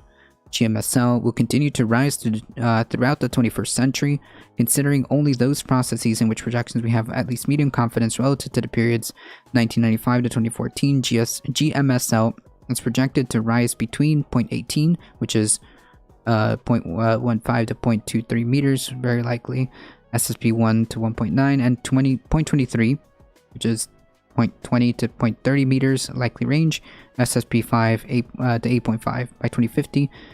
Yikes. Yeah, just trust the free market. It'll do it. Should Jimmy Dore be cancelled? Because I've heard him deny the climate change science, claiming that it's being made by big government. Similar to his anti-vax twaddle, he's really just Alex Jones now claiming and other lying about reality. I think that, honestly, it's very, very dangerous, you know? There's evidence, proof, prediction, statistics, cause, effects, temporary solutions, etc. And companies are like, I don't give a fuck. I pay good money to keep this legal and yeah, true. It's not fam, it's space lasers. Word. Yeah, Jimmy Dore should just not be listened to. He's gone off the deep end. Way off base. Way off base. Like, unbelievably off base. Like, scary levels of off base. Like, Jesus, man. The methods, models, and scenarios used for sea level projections in AR6 are updated from those employed by the SROCC, with contributions informed by the latest model projections described in the ocean and cryosphere sections. Despite these differences, sea level projections are broadly consistent with those of the SROCC. Importantly, likely range projections do not include those ice sheet related processes whose quantification is highly uncertain or that are characterized by deep uncertainty. Higher amounts of GMSL rise before 2100 could be caused by earlier than projected disintegration of marine ice shelves, the abrupt widespread onset of marine ice shelf instability, and the marine ice cliff instability around Antarctica, the faster than projected changes in the surface mass balance and dynamical ice loss from Greenland, and and faster than projected changes in the surface mass balance and dynamical ice loss from Greenland. In a low likelihood, high impact storyline and a high CO2 emission scenario, such processes could in combination contribute more than 1 additional meter of sea level rise. I want to emphasize that 1 meter doesn't sound like a lot, but it is huge. 1 meter is pretty big. That's not good.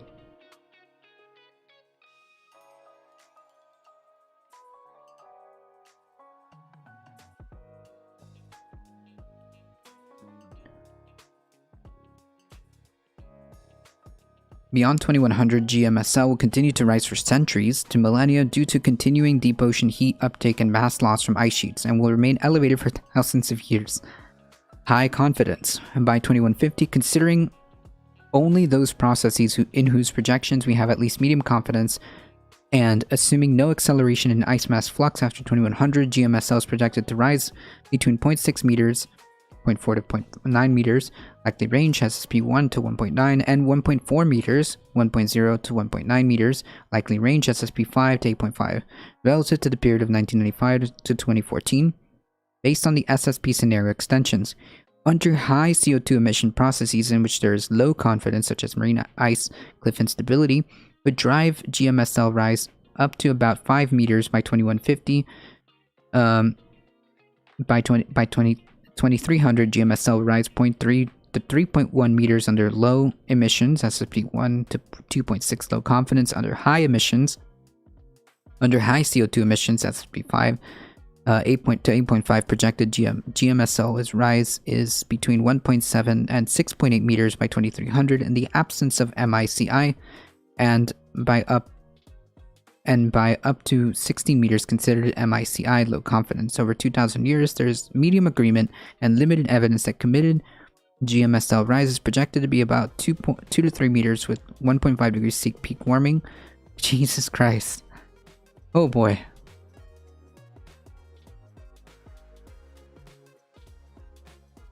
Wait. So, oh Lord. There's medium agreement and limited evidence that committed GMSL rise is projected to be about 2 to 3 meters with 1.5 degrees Celsius peak warming, 2 to 6 meters with 2 degrees Celsius of peak warming, 4 to 10 meters with 3 degrees. Like, this just gets worse and worse. By the way, this 1.5 seems pretty locked in. Just saying, like, strap in, folks. Have you considered that there's a segment of humanity that actually benefits from climate change and will do anything to accelerate the process and maintain it? Yeah, we have. I think that there is, for example, like fossil fuel companies, that are just benefiting from the destruction of the planet for profit. Yeah, I've considered that. Does this include tides and tidal influx? It does not mention any of that. Looking at uncertainty in time provides an alternative perspective on uncertainty in future sea level rises. For example, considering only medium confidence processes, GMSL is likely to exceed 0.5 meters between 2080 and 2170 under SSP 1.1 to 2.6 and between 2070 and 2090 under SSP 5 to 8.5. Given the long-term commitment, uncertainty, and the timing of reaching different levels of GMSL rise is an important consideration for adaptation planning. In other words, look bro, the more we perpetuate this, the more likely it is that we will see these catastrophic scenarios. That's it. And again, one meter doesn't sound like a lot. Doesn't sound like a lot, but it's huge. It's huge. How about insurance companies and green energy capture organizations? I don't know what green energy capture organizations are, but yeah, sure. I still don't know how insurance companies benefit from this, though. One example would be like Florida, which is highly impacted by climate change. Insurance companies are swimming in red ink because of all the billions that they've lost. I don't know if this is going to necessarily benefit insurance companies. I would say the opposite. I mean, they're losing. They're losing because of all this destruction, of all these claims they've had to pay out.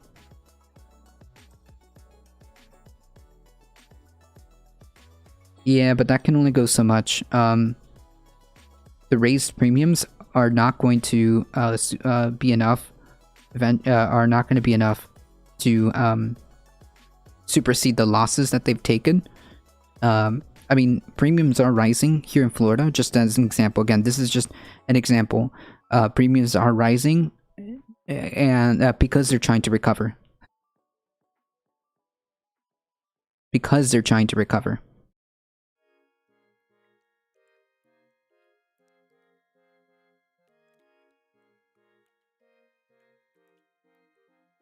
They can make exclusions, see how that works out for them. Then they won't get bought. Like, what was the purpose of insurance if I can't get covered for X, Y, or Z? They just won't have any business. So therefore, they will either have to move out, raise premiums to exorbitant prices, or go under. As 1 meter rise is equal to 3 miles of extra tidal force, so just look at the map of ocean cities like New York, you look 3 miles inland and you'll see where the tide will land break. Yep, there you go. That's a perspective.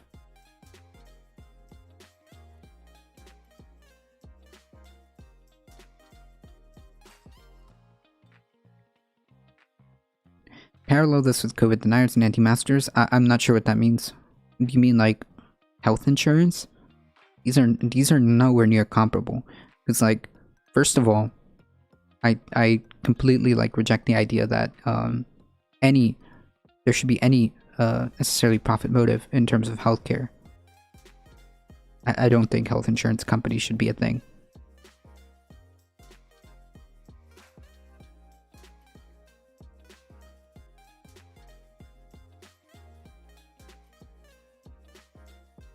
At regional scales, additional processes come into play that modify the local sea level change relative to GMSL, including vertical land motion, ocean circulation density changes, and gravitational, rotational, and deformational effects arising from the redistribution of water and ice mass between land and the ocean.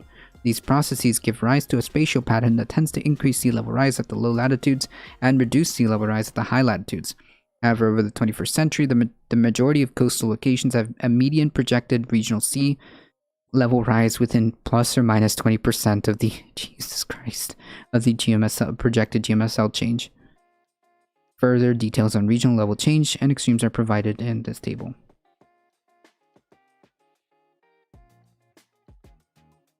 The worst effect is tidal erosion and the foundations of buildings and flooded. Yeah, sure, absolutely.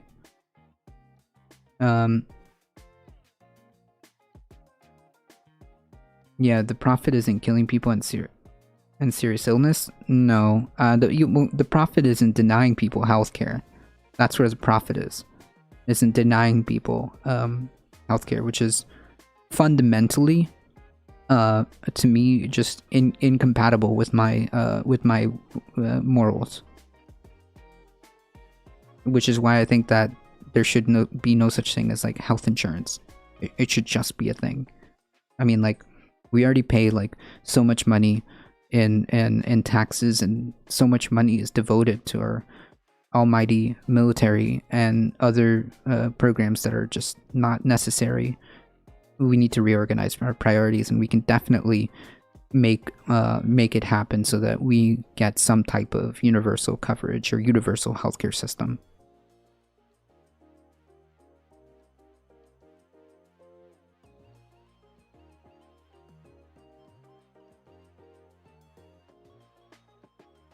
Everyone standing in the way of climate solutions should have to live in the most affected areas, and the folk from those places should get their mansions.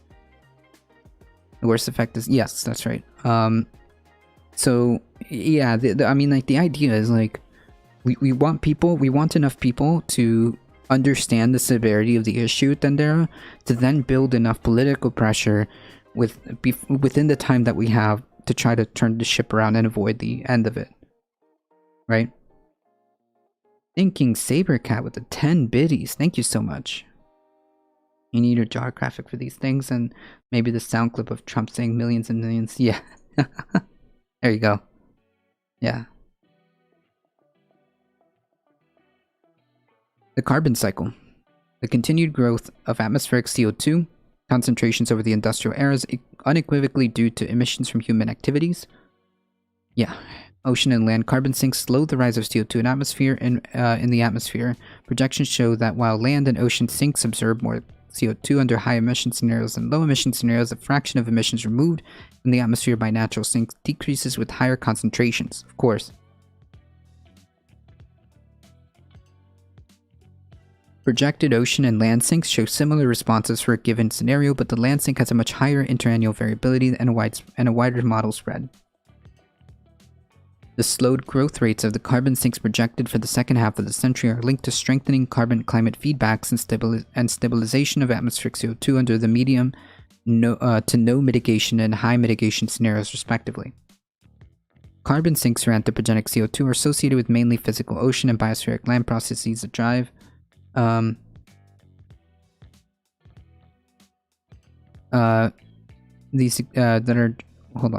drive the exchange of carbon between multiple land, ocean, and atmospheric reservoirs.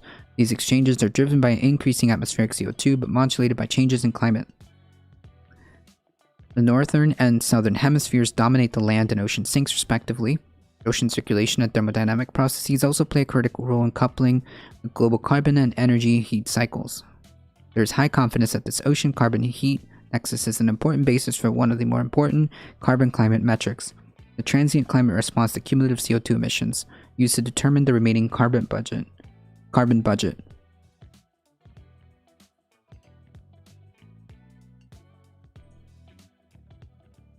Based on multiple lines of evidence, used in the inter-hemispheric gradient of CO2 concentrations, isotopes, and inventory data, it is unequivocal that the growth of CO2 in the atmosphere since 1750 is due to direct emissions from human activities. That's a pretty strong statement.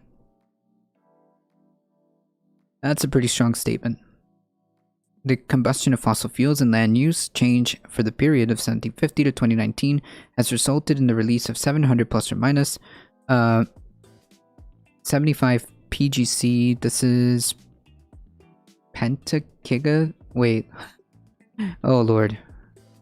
Okay, hold on.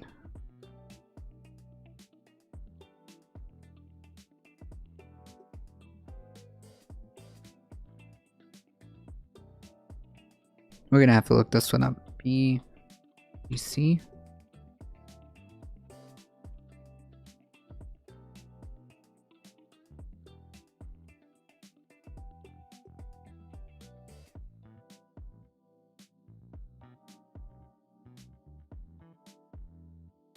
Oh, I see. Petagrams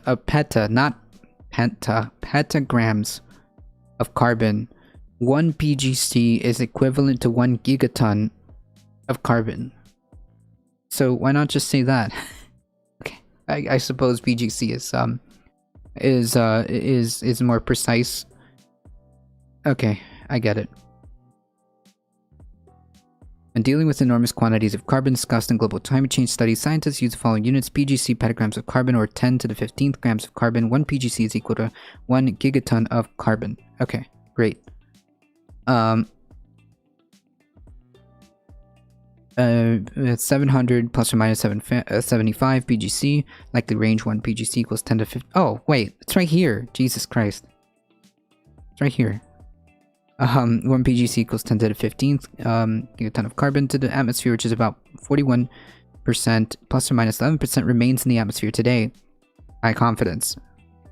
Of the total anthropogenic CO2 emissions, the combustion of fossil fuels is responsible for about 64% plus or minus 15, growing to an 86% plus or minus 14% contribution over the past 10 years. The remainder resulted from land use change. During the last decade, 2010 to 2019, average annual anthropogenic CO2 emissions reached its highest levels in human history at 10.9 plus or minus 0.9 PGC per year.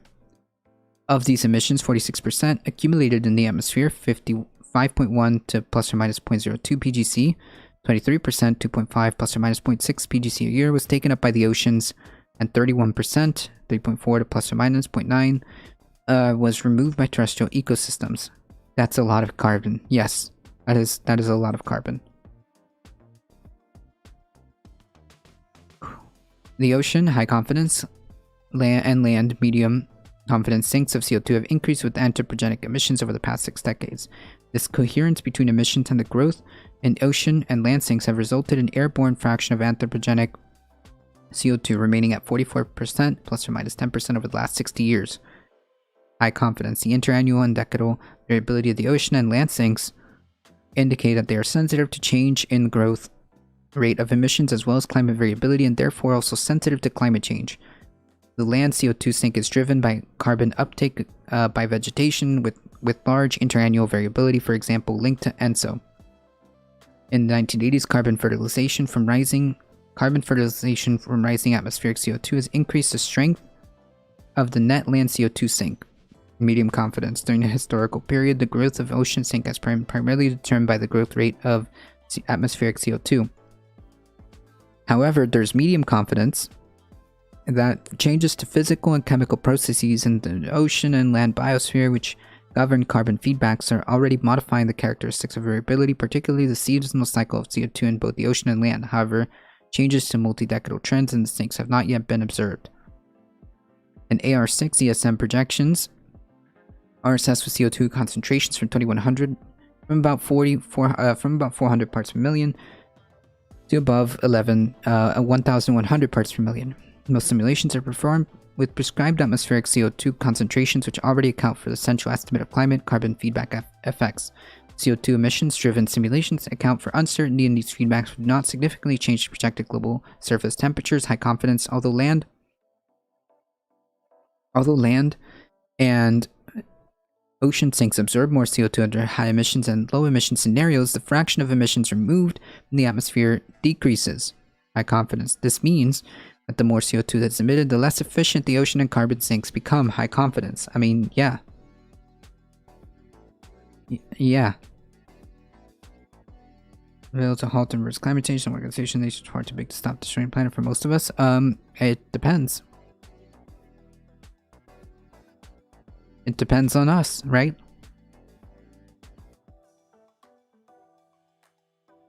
There's no room for hey Spreadafor, to your comment, there's no room for too big to fail, right? There's no room for too big to fail. The alternative is just letting everything it go in flames. I mean, the alternative is to let everything go in flames. So yeah, there's no too big to fail here.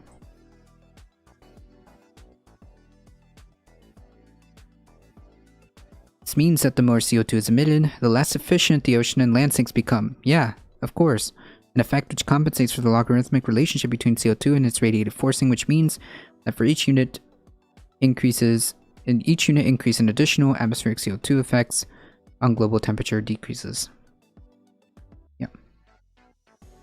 Ocean and land sinks show similar response for a given scenario, but the land sink has a much higher interannual variability and a wider model spread. Under SSP3 to 10.0 and SSP5 to 8.5, the initial growth of both sinks in response to increasing atmospheric concentration of CO2 is subsequently limited by emerging carbon climate feedbacks. High confidence. Projections showed that the ocean and land sinks will stop growing from the second part of the 21st century under all emission scenarios, but with different drivers for different emission scenarios. Under SSP3 to 7.0 and SSP5 to 8.5, the weakening growth rate of the ocean CO2 sink in the second half of the century is primarily linked to the strengthening positive feedback from the reduced carbonate buffering capacity, ocean warming, and the altered ocean circulation, example AMOC changes. In contrast, for SSP1 1.9 and SSP2 to 2.6 and SSP2 to 4.5, the weakening growth rate of the ocean carbon sink is a response to the stabilizing or declining atmospheric CO2 concentrations. Huh. Interesting.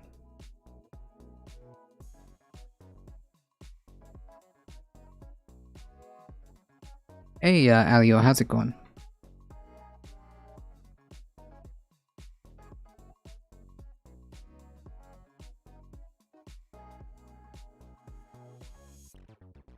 We need to reduce agriculture and land usage as much as possible and let the land return to its natural state. True. True. A perfect model for the problem we face is the tobacco industry destroys so many lives and keeps coming back to do more. No, I don't know if that's comparable.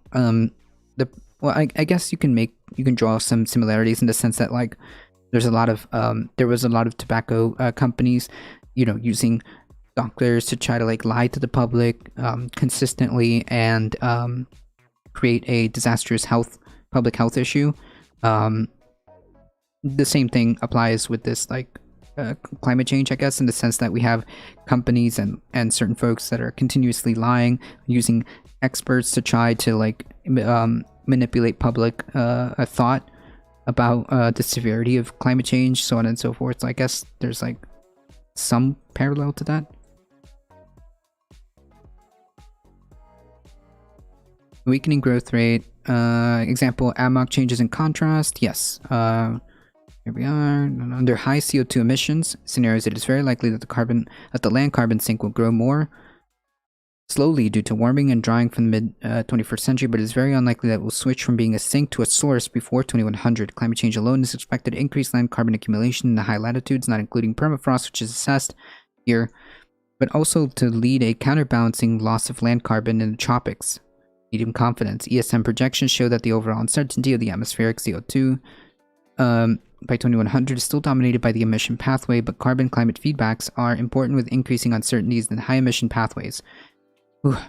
Under three SSP scenarios with long-term extensions under 2300, ESMs project a change of the land from a sink to a source. Yikes!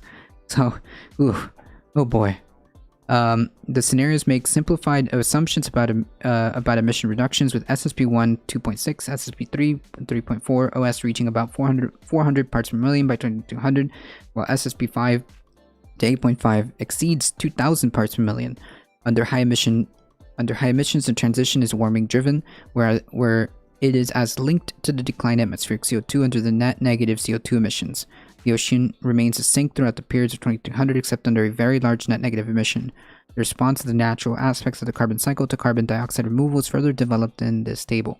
Okay, great. 57, folks. 57. We're doing phenomenal. We're doing fantastic. Of course, Elio. Alright, folks. Unfortunately, that is all the time I have today. Thank you so much for hanging out. We'll be doing more of this tomorrow. My goal is to hopefully finish this by the end of the week. If you guys have not yet checked it out, just please give the link. I'm going to start doing this. Please give the link here. If you guys enjoyed the content, don't forget to follow. Don't forget to do the YouTubes, do the subscribes, like, comment, share, all that awesome stuff. Join us on Discord, where we have offline conversations and movie nights. So join us there. Do the YouTubes, do the Discords, do the Twitters. I appreciate all of you guys here. Thank you so much for the support. You guys are what makes this show go. So I appreciate all the biddies, all the follows. Thank you so much, Darknet. Thank you, Spread It Forward. As always, please stay safe. Take care of each other. I love y'all, and I hope to see you guys in the next stream. See ya!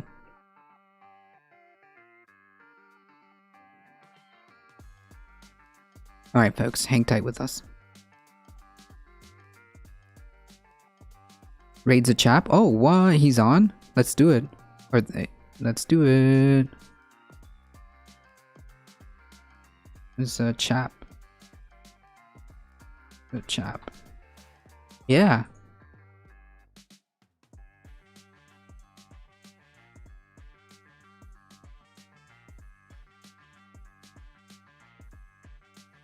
Alright, folks, hang tight. Big dangly things. Alright, folks. We're heading out. Let's give an awesome ADT welcome to Zachap. They do fantastic climate streams as well, so let's check them out.